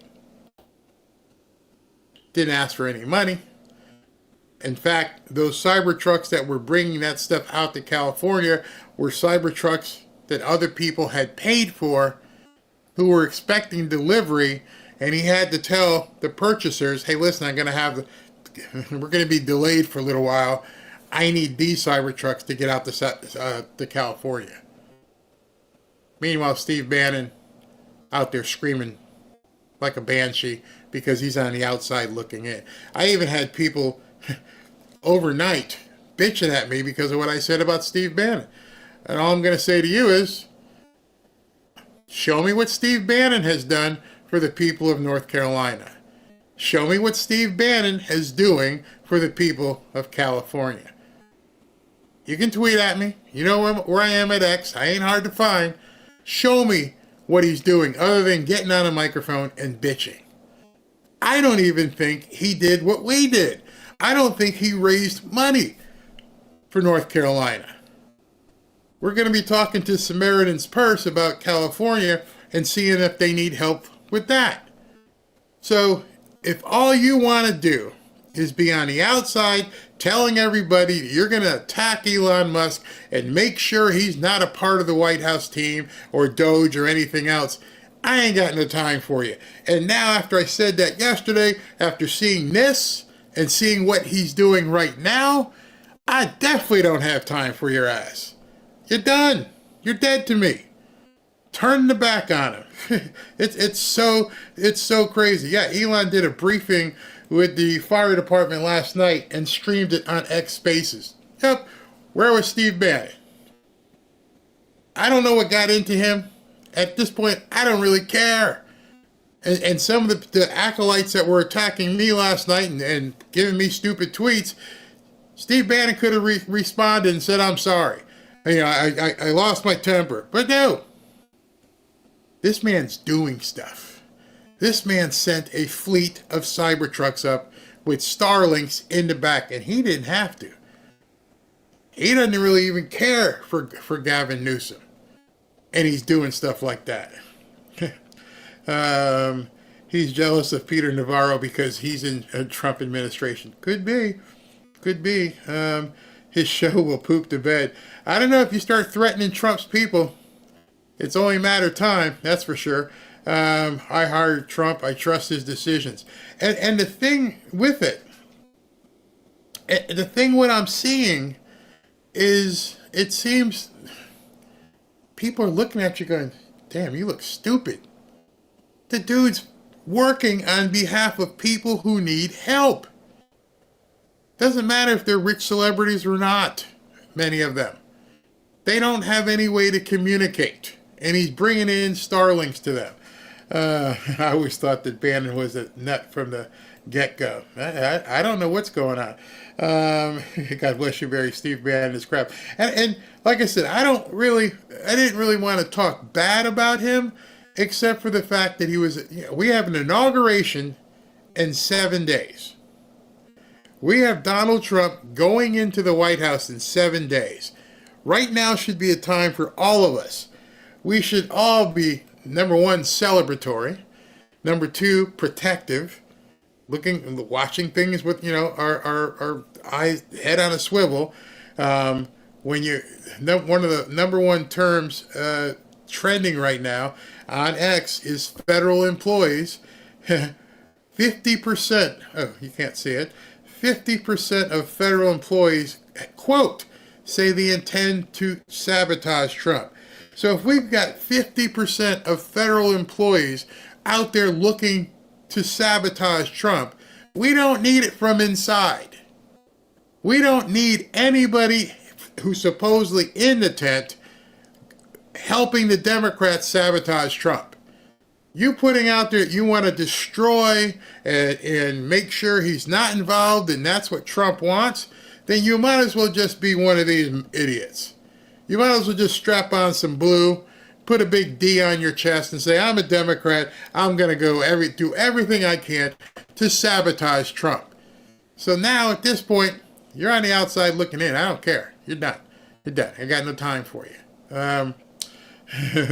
Bannon needs to take himself to the dump. I don't think, what's to say, Bannon was not invited to be in the cabinet again. Is that why he's mad? I don't know. I don't know. I found out a long time ago, the best way to get someone is to ignore them. Yeah. Elon's just keeping on.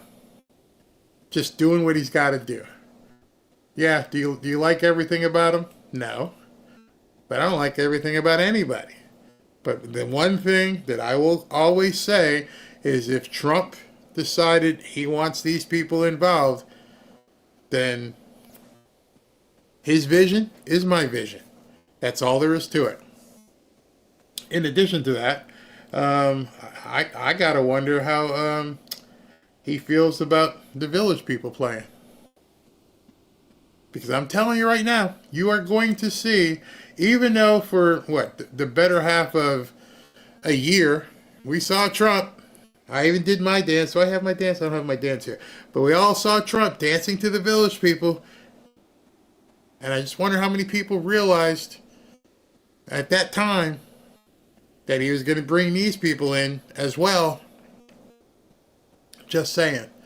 Just saying. All right, so let's move, before we spend too much time here, into the 10. Here's the big finish. 10 stories that you just gotta hear. Number 10.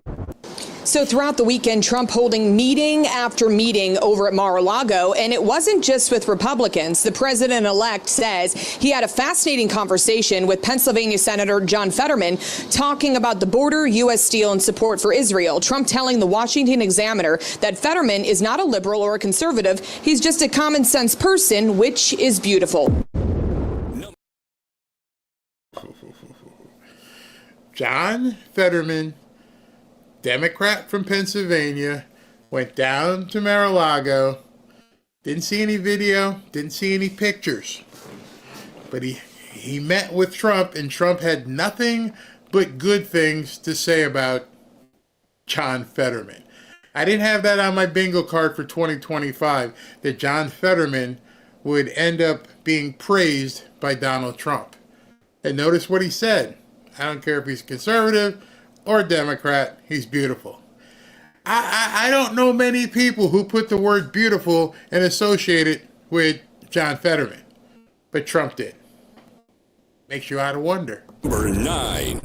I just need everyone to realize this. Return to office mandates hurt women, underrepresented groups, those with disabilities, and caregivers the most.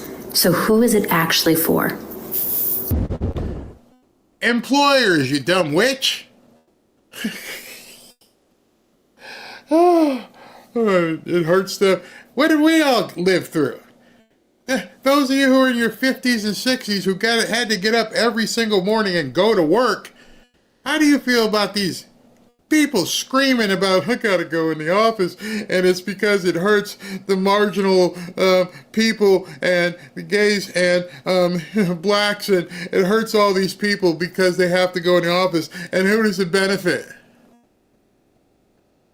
You people really are messed up.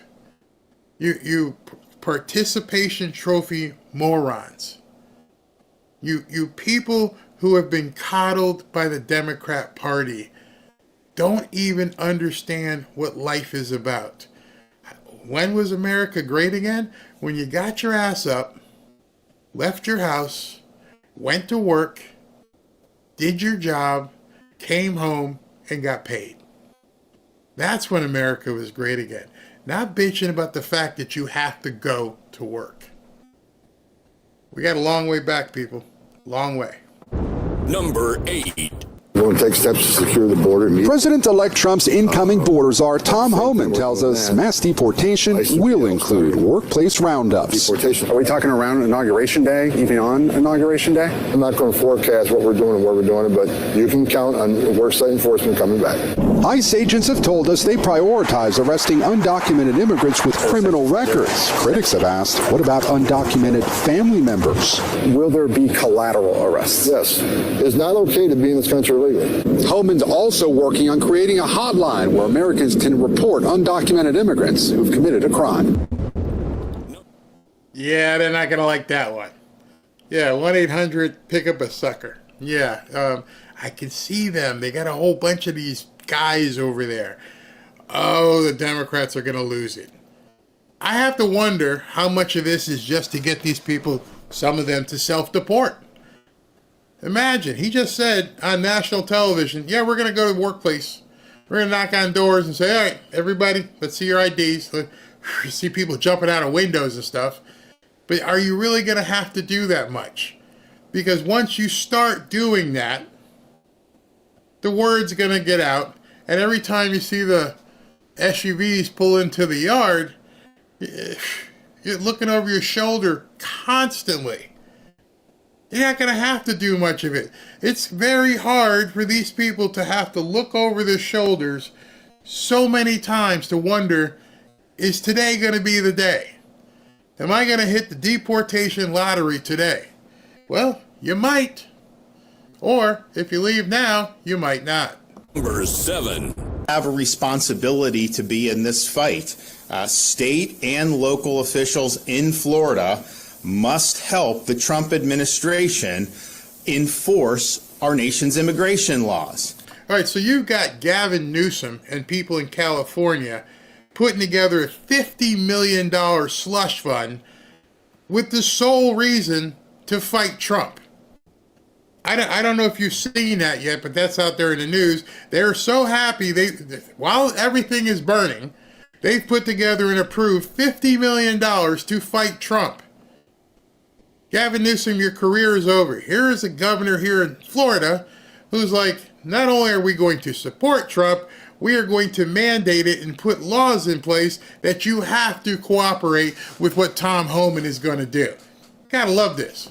And we are going to need, in order to do that effectively, we are going to need legislation to impose additional duties on local officials and provide funding for those local officials. There also needs to be measures to hold people accountable who are violating our anti-sanctuary policies. And then Florida needs to make sure that we don't have any lingering incentives for people to come into our state illegally. So therefore, I'm going to call the legislature into special session starting the week of January 27th. We have the next president taking office January 20th. We anticipate executive orders to be issued immediately after the swearing in and the inaugural address. We're going to have some time to process to make sure we're doing what we need to do, but then we need to act, and we need to act quickly. We don't have time to waste. The American people spoke very clearly of all the issues out there, and there were a lot of very important issues. This issue of the border and illegal immigration was one of the top issues in the 2024 election, and has been one of the top issues that we've had in this country for many, many years. He ain't playing. My governor, Ron DeSantis, and I know a lot of people who are DeSantis fans who were hoping that he would beat Trump, and a lot of them are still on X, still fighting the Civil War. And this guy is letting Trump know, I got your back.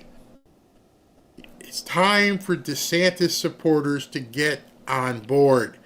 Get on the Trump train. It's over. The fight's over. There is no more internal civil war. The governor of Florida is getting behind Tom Homan and Trump's efforts to get this thing taken care of. 6. They have different things as well as for justice appointments and confirmations. And the good thing is that the governor has done such an amazing job in the state of Florida. Him and his team sat there for about an hour, asked various questions. And at the end, even the governor himself said that this was an extremely good interview, that he thought everything went really well. And he looked forward to talking to me in the future. So fingers crossed, we can get in there and have some strong leadership that Marco Rubio had represented, and also just continue to try and keep the majority in the Senate and continue to grow that. Okay, so quickly before we move on, make the pitch. Why do you want to go from congressman to senator? Well, look, right now we've got a great, House. We've got a great leadership there. We've got our Speaker who's continued to drive forward. I think what we're lacking right now is to continue to have that constitutional conservative there in the Senate who will actually continue to hold its values, its principles. But also, we need fighters in the Senate. We've got people who's been there for 20, 30, and 40 years. We need people who are coming in with a fresh perspective, who understand what the country needs right now and understands President Trump's agenda. And so I think right now what we need is real strength in the Senate. I think the House is doing a great job. 7 days to go until Donald Trump. So you may be thinking, Barry, why'd you include that again? Because I want Corey Mills. I want somebody like him, a tough, hard-nosed MAGA conservative who's ready to get into the Senate and kick some rhino butt. I'm sorry if we don't have someone to take his spot right now in the House. We can find that. But right now, put him in, Ron. Put him in. 5. Yeah, so first of all, Steve Witkoff is a great guy. He's doing a great job over there. And I think the president, if you talk to world leaders, it's very clear that President Trump threatening Hamas and making it clear that there is going to be hell to pay is part of the reason why we've made progress on getting some hostages out. We're hopeful there's going to be a deal that's struck towards the very end of Biden's administration, maybe the last day or two. But regardless of when that deal is struck, it will be because people are terrified that there are going to be consequences for Hamas. Now, what does that look like? I think, number one, it means enabling the Israelis to knock out the final couple of battalions of Hamas and their leadership. It means very aggressive sanctions and financial penalties on those who are supporting terrorist organizations in the Middle East. It means actually doing the job of American leadership. You're on the clock. You got, I wouldn't wait till the 7th day. I would tell you, you got 6 days. Y'all over there, whoever got the hostages, you got 6 days. I would make sure it's done by the 19th. I wouldn't wait till the 20th. Because Trump's going to be already signing orders at that time. And I'm pretty sure somewhere in that stack, really close to the top, is going to be one that says, hey, blow the Ayatollah Assahola away. Get rid of these people. We're done. You've had your notice. You've had your warning. I wouldn't call his bluff. You got 6 days. 4. All right, I'm going to read another real dark text to you guys about the LA fires and what people are talking about that you're not seeing in the news. All right, so this is comedian, writer Whitney Cummings. And Whitney has been all over X lately, exposing some things that she's not supposed to be exposing. I had posted this on X and said, I hope she gets some security. I hope she gets some security real soon. Because what she's about to say could make her disappear. And let me just preface this by saying, I'm not defending LA. I've been trying to get out of here for years, but not everyone that lives here is some idiot that gets their news from Sunny Houston on The View or something. We're here not because we love it. It's just our parents didn't give us attention. Our dads didn't want us. We had to come to LA because this is where all the cameras were. This is where the attention was. But now we can do this anywhere. Let me read you this text from a friend of mine who's super smart. I love that she said that. You can do this anywhere. Remember, she was completely right. I came to Hollywood because this is where the cameras were. This is where we had to do these things. Studio, Universal Studios, Disney Studios, this studio, that studio. With the MGM, this is where we make movies. This is where we make television shows. See, nobody's discussing this part of the digital revolution. We all have that. We all have this. You're walking around with a television studio. People are now filming movies on their iPhone. She's a writer. She's like, I can write anywhere. And now I can produce anywhere. There is no reason to be out there dealing with this crap. And so now she's deciding she's going to talk about it. Wednesday on, I'm not going to tell you where, just below my house, a homeless man poured gasoline down the sewer grate and lit it on fire. Homeless in LA is a very tricky thing. It's hard to figure out who's homeless and who's not because really rich people dress like they're homeless. It's just the brand of the clothes they're wearing is like the Olsen twins or whatever. So when you see a homeless person, it's very hard to tell, like, is that a bum? Is that a hobo? Or is that like a Nepo baby? And then 2 hours later, out of nowhere, with no burning embers near us, hard to prove that, Runyon goes up. We watched it from our bedroom window. A little smoke, 5 minutes later, the whole hill is on fire. 10 minutes later, we're out of there. He says, I think someone is trying to encircle Los Angeles. A few people cashing in on insurance, but someone wants to burn this place to the ground and get the land or cover the tunnels. Say what? What? Cover the tunnels? Now, I had heard some people talk about tunnels in LA. One that goes from the Playboy Mansion and some other things. And I'm like, tunnels in LA, huh?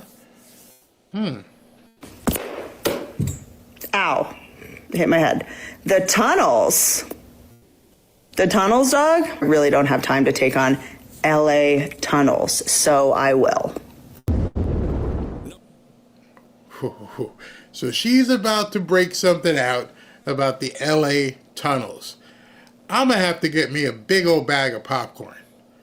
Because now we have another chapter in the LA saga that many of us on the East Coast or different areas of the country, we didn't know about. We've heard rumors.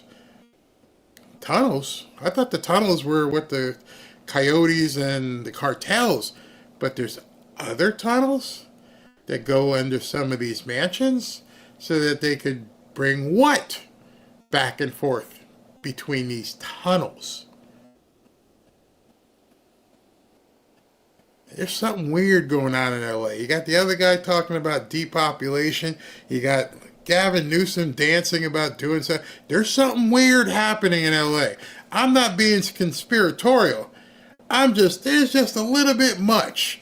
No water in the reservoir. Adam Schiff saying there's water in the reservoir. People got pictures of the reservoir. There's nothing there. You're paying DEI people $750,000 a year who don't know what they're doing. And now we got tunnels.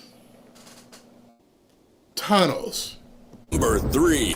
Great nominees on the Hill this week, and they'll have the opportunity not only to make their case to those on that committee, Jake, but they'll have their opportunity to make their case to the American people of why they are best suited to move President Trump's agenda forward. But why would you think somebody who's willing to lie about the election results in Pennsylvania is going to restore integrity in the Justice Department the way that you are calling for? Look, Jake. You ever watch Jake Tapper? And I've had my interactions on X with Jake Tapper. But why does he always look like he's in pain? I mean, you know you're on camera. You've been on camera for years. You know you are a news host on a major news organization. Why are you looking like your butt hurts, man? I don't get it. I really don't get why he looks this way, and Katie Britt's just having a conversation. I've had very direct conversations with each and every one of these nominees that I've had the opportunity to sit down with. I take my duty as a United States Senator seriously. Article 2, Section 2 mandates that I do. We have an obligation both to the American people and to the president to ask these tough questions. I ask that question very directly. And with each and every nominee, the answers that I have been given with them has satisfied me that they're going to move forward in that direction. So I'm sure she'll have an opportunity to answer this in front of the American people. Number 2. Because he says it was unbelievable. All right, these idiots. This piece here is just another underscoring of why I tell you the Democrats won't win for any time in the near future. That Jennifer Rubin decides to quit the Washington Post, or she got fired, and all they're going to do is hate Trump, hate Trump, hate Trump. They're sabotaging the White House and the administration. they're doing anything. California approves $50 million to attack Trump. They've learned nothing. The American people have turned the page on all this insanity, but all they want to do is keep going. Listen to this. Well, I thought it was fake news.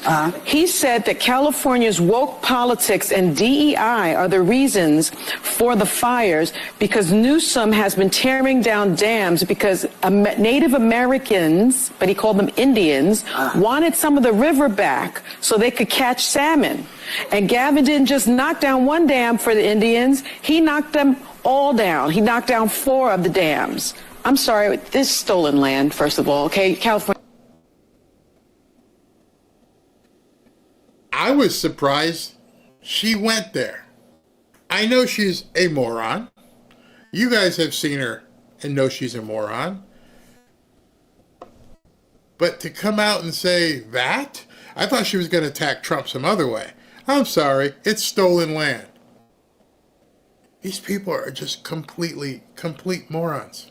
Stolen land. Second of all, that's part of what always happens. These dams, there's preservation of the dam. So that was just complete, not only misinformation, but it was racist. And I think we need to also call stuff like that out. This is racism. Same old playbook, different day. I think what this has shown us is for people who thought that Donald Trump has changed, he has not changed, okay? No. He is the same immature, insensitive, inappropriate oaf that he's always been. Oh, yeah, that's it. See, only reason I show this to you is because they were worried about Donald Trump changing. Donald Trump didn't have to change. He got voted in on a landslide. He got voted in with a mandate. You, Democrats, are the ones who have to change. When you get up in the morning and look yourselves in the mirror, you have to realize people repudiated you. They want nothing to do with you. You're the ones who have to change. I understand it's probably going to be a very hard thing to do because the sliver of an audience that you maintain, that small group of insane nut jobs who you rely on to pay your salaries, you have to cater to them. Instead of saying one day the producer comes in and goes, you know what, we're not going to do this anymore. Let's have a talk show about women and their issues. You got 5 women on this panel. And you guys had a baby lately? Anything to do with makeup or shampoo? I'm not trying to be anti-feminism, but this ain't working. If it was working, you wouldn't have gotten the result you got on November 5th. So you're still doing the stuff that didn't work. I think Einstein had a word for that. It's called insanity. What he should be doing right now is putting out tweets saying, I thank the heroic first responders. I thank the countries of Canada and Mexico and all the others who've helped. I thank the surrounding states that have sent help. I have talked to Governor Newsom. I have talked to Mayor Bass. I have told them that my administration in 7 days will be ready to supply everything and anything that California needs. Californians, my thoughts are with you. Why would he say that? Why would he say, I'll give you anything you want? No, it's not going to be that way. Those are the things you have to say. If you need help in figuring it out, go look at everything that Joe Biden has said for the last 4 years after a natural disaster. So they want him to follow Joe Biden's playbook. I only include this because I've said it so often. Some people probably wonder why I say it. When I say I don't think these people can win anytime soon. You just got spanked. You just got a huge divorce. People say, I don't want to be around you. And you're not realizing you are the problem. And this problematic approach not only goes from television and news. They tried to do it in ESPN with sports. That's why Stephen A. Smith moved down here. Listen to what this idiot reporter said to the head coach of Notre Dame. Go Irish. Number 1. because you are the first black head coach to go to a national championship game in college football. Just hearing that response alone, how much does this mean to you? You know, I've said this before. I don't ever want to take attention away from the team. It is an honor, and I hope all coaches, minorities, black, Asian, white, it doesn't matter, great people continue to get opportunities to lead young men like this. But this ain't about me, this is about us. And we're gonna celebrate what we've done because it's something special. They don't understand it. Perfect answer. I don't care if it's a black coach, white coach, Hispanic, Asian, doesn't matter. It's about us. It's about the team. She had to look down at her notes. Hey, what do I say when he says this? How do I respond when he starts talking about the team? They're not ready for it. Even in sports. You watch what happens, if you guys are football fans, watch what happens over the next 7 days in sports. You have the Buffalo Bills and you've got the Baltimore Ravens playing next week. Yeah. Baltimore Ravens have an MVP candidate, black quarterback. Buffalo Bills have the other MVP candidate, white quarterback. And you're going to see him do it all week long. Well, you know, if he wins, it's because he's a white quarterback. And, you know, they should give it to him because he's the black quarterback. And how about just give it to the best person? Didn't we just see what's going on in California by giving things to people who don't deserve it, who aren't meritorious, who only are there because of who they sleep with in a bedroom or the color of their skin? It has nothing to do with their performance. How about we see who does the best? And then we take the best of the best of the best and say, hey, you're the MVP. How about we just stop all this crap and just realize you need to bring it every single day. You need to go into the office if your boss says, bring your ass in the office. Whatever you need to do to be the best, be the best. Amazon giving Melania $40 million for a documentary. Will it do well? I don't know. Will it flop? I don't know. But I'm sure they're going to do their best. I'm sure she's going to do her best to provide a good product. We're entering a new era in 7 days. Completely. What's he call it? The golden era. And you got people fighting. Just before I go, let me just show this to you again. We have people fighting greatness. 50% of nuts who are federal employees intend to sabotage Trump. Half of federal employees in Washington, D.C. are preparing to resist the policies of the incoming Trump administration. I have never been around people who resisted success. I don't even know how to act. I wouldn't know how to act around people who fight success. I don't want to be around people who embrace mediocrity.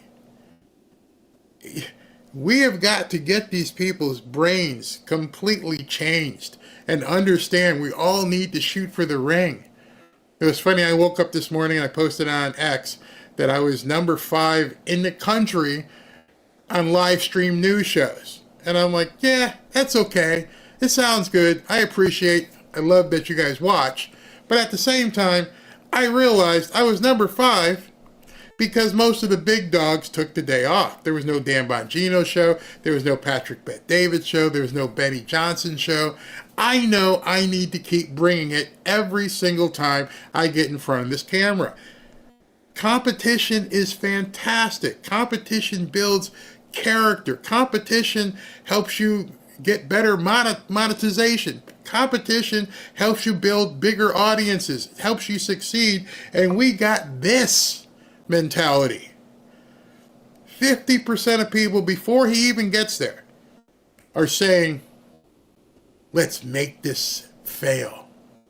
Let's embrace failure. There's something wrong. what makes it even further wrong is no one in the Democrat Party is standing up and saying, you know what, let's let him see what he can do. Let's not, we're not saying you need to support him, but let's not, quote, sabotage him. We are so devoid of decency in this country that it's going to be incumbent upon us to help other people become decent. No more DEI. Done. We're done with you. No more trying to attack people. You have a difference of opinion? That's fine. Steve Bannon, I don't want to have anything to do with you, but you know what? I'm not going to go out there and actively to try and hurt your show. I don't like what you said. I'm not going to sabotage you. The Village People on Facebook, which you guys all need to go embrace it. Hey, thanks for showing up at the inauguration. Can't wait to see you. Listen to you back when I was in high school or college, and it brings memories back. You guys are doing the right thing, even if you don't support Trump. Do it.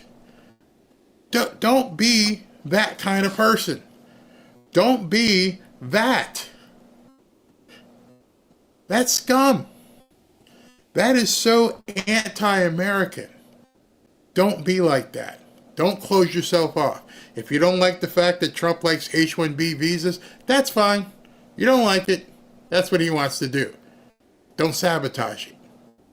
Because our country as a whole, you may not like this, the Brussels sprouts, but you're going to like this. You're going to like the steak. You're going to like the filet. And we're going to have to, as a group, lead by example. These people are crap. The media, crap.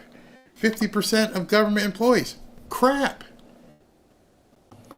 But I'm sure there's a few we can reach. And that's what you guys are going to have to do. My daughter lives in Los Angeles. She brought up the trickle-down effect. Those who mow lawns, clean houses, walk dogs are now out of jobs. So sad, rich or poor. Yeah, that is.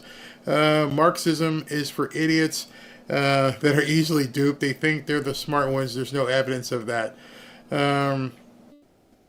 Bannon needs to realize you're not going to agree on everything. Yeah, there's no reason to die on that hill whatsoever. All this DEI BS are on job applications. Yeah, I understand that. Got to get rid of them. We are all brothers and sisters. Put the best person whom is qualified, because we're all Americans.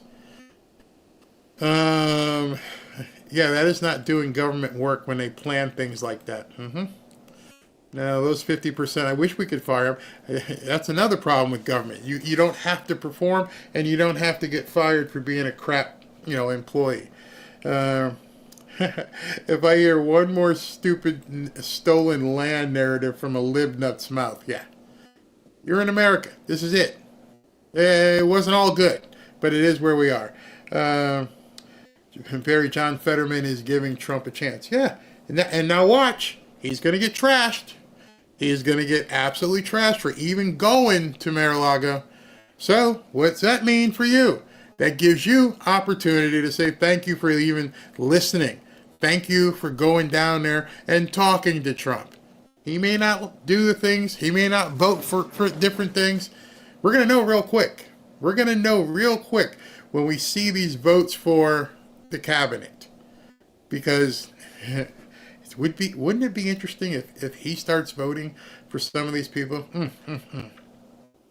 Barry, you are definitely spreading people I thought didn't know about you. Do. Yeah, well, I'm trying my best to bring it out there.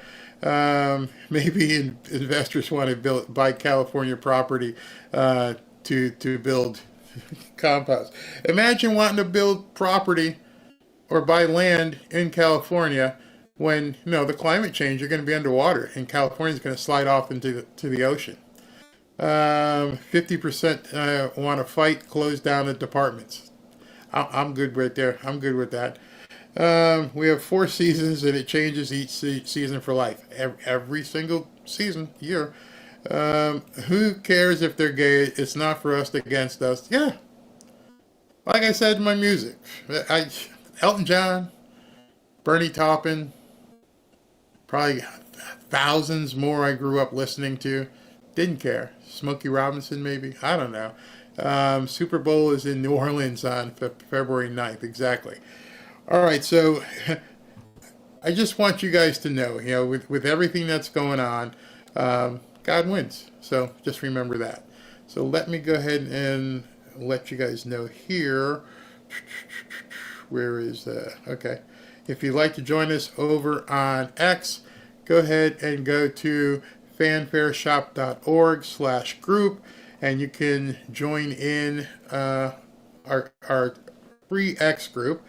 And if you'd like to register to win hoodies, we give those away each night, but tonight I won't be on. Go to fanfareshop.org to register to win a hoodie. Like I said, I got an interview tonight that I have to tape at 7 o'clock with Ryan Matta, and that'll broadcast tomorrow, so I won't be able to do tonight's show. But tomorrow, remember, 9:15ish or 9:30, you'll see I'll post it in the X group, and I'll post it on my X profile and a whole bunch of other places I can. We're going to cover the Pete Hegseth Senate hearing. 9:15 or 9:30. I think I'm probably going to do 9:15 because it starts at 9:30, so I don't want to miss it. And then we're going to jump into whatever hearing is next or comes on, and we'll just see what we can cover. Again, let me just show you that. Confirmation hearings again. Let me bring that up so you guys have a list to it. I'm sure a lot of people would be covering it, and I'd love for you to join me. All right, so the top one's up here. Let me just go back to the top. All right, so here we go. You got Pete Hegseth, and he's at 9:30, so that's why I was talking about going at 9:15. Doug Burgum, I'm probably going to skip. Kristi Noem, she is Wednesday. Let's see who's tomorrow. Pam Bondi is Wednesday. Marco Rubio is Wednesday. John Ratcliffe is Wednesday. And so I think the one to cover tomorrow would be Pete Hegseth. So 9:15, we'll jump in and we'll cover Pete Hegseth. So let me look at super chats and see if there's anything in here before I go get ready for the interview. FL, how are you? My aunt lives in California, and even when I say that word, Robin's like, it's aunt. No, it's aunt. I come from New England. My aunt lives in California and asks why are Mexican protesters there flying Mexican flags? Yeah, good question. Good question. Born on the 4th. I remember my friends, and I used to crank up YMCA and Crocodile Rock on vinyl. It was also a time when most of us succeeded on our merits. Yep, I remember playing it at Little League practice. Tommy Radcliffe, hey brother, you sure you're not Italian? Very, you got it down. Oh man, you're funny. Oh wow. Kentucky Marine, thank you very much. I think I'm right when I say that California is now Karmafornia. My heart goes to the people who lost their homes, but if it's true that a newcomer started it, yeah, we're seeing some indication of that. Thank you. John, are there children in the California tunnel? Boy, oh boy, oh boy, oh boy, oh boy. Don't we need to know that? Don't we really need to know that? B. Guerrero, did you know that Newsom is Pelosi's nephew, and they say that smart meters are also causing these fires? Yeah, I saw one thing where a guy said he didn't have a smart fire and it didn't go up. Tinley, wondering what happened to the 500,000 missing children. Maybe time to fill up those tunnels to bury the evidence before Trump comes in. Something going on. Something is going on. Kevin Strand, what about China sending warships to Taiwan just before Inauguration Day? That's a possibility. That's definitely a possibility. I think we're going to see a lot of crazy things over the next 6-7 days. Brad Crane, sometimes only creation can be achieved. I like that. I like that. Carol Hazenauer, these evil politicians that smile and seem to be eerily happy are possessed. It's called Duper's Delight. I saw Satan laughing with delight the day the music died. Buddy Holly. Ruby Langdon. The leaders like Newsom and all of them should be held accountable. I agree with us to help them, but under Trump's recommendations because we are compassionate people. I agree too. We do need to help people, but not unconditional. Now you're going to have to do something for it. Jonathan Rogers, 1 to 20 to 25. Get ready for the Trump dance, Barry. Oh yeah, I'm ready. I'm gonna get it filmed and everything. Fazul, Larry Elder for Cali Czar. The Dems will implode. Would you love to see that? That would be if he named Larry Elder. Demon of Cybertron. We may see Karen Bass in handcuffs or get a pardon. Yeah, that's another thing. Over the next 6 days or so, we're going to find out who Biden gives pardons to. That's going to be interesting. Joy Kirkland, yeah, I believe in climate change is called change in the climate every year. They're called seasons. Good point. Texas Trigger Cow. Benny Johnson, Trump's 2024 campaign garbage truck will roll in his. Oh, that would be so funny. If the garbage truck is in the parade, that would be epic trolling. Epic trolling. Thank you. No name, thank you. Google the sea level around Plymouth Rock since it was carved until now. See, now you got me doing homework now. I will have to check that. Tanea P. Melania got no support for some of her ideas from the former First Ladies because they're jealous of her, as they look like they use dish rags.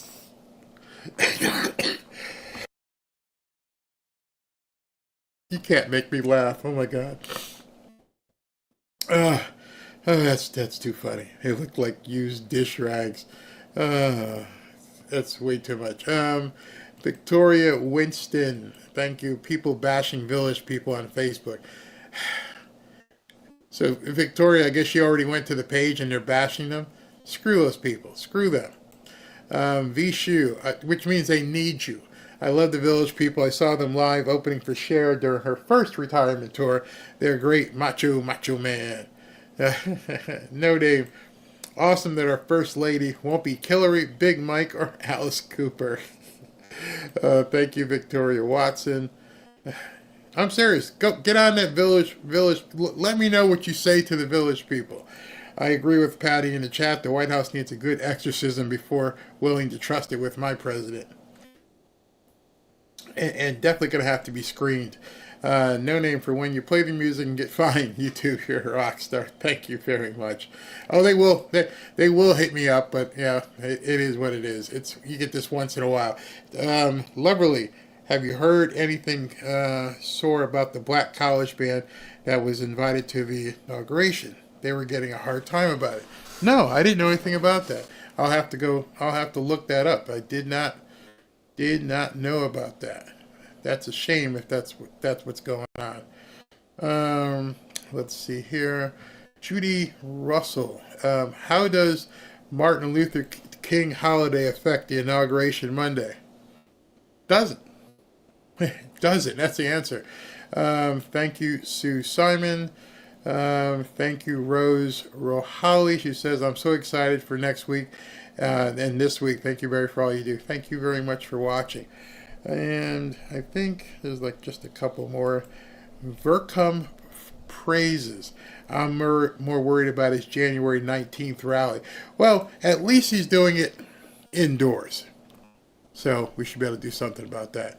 Barry, hear about this is from Michael Clark. Have you heard anything about Romania? Check out Sean Ryan. He is there now. Whoa, he's actually in Romania? Yeah, I'll definitely check that out.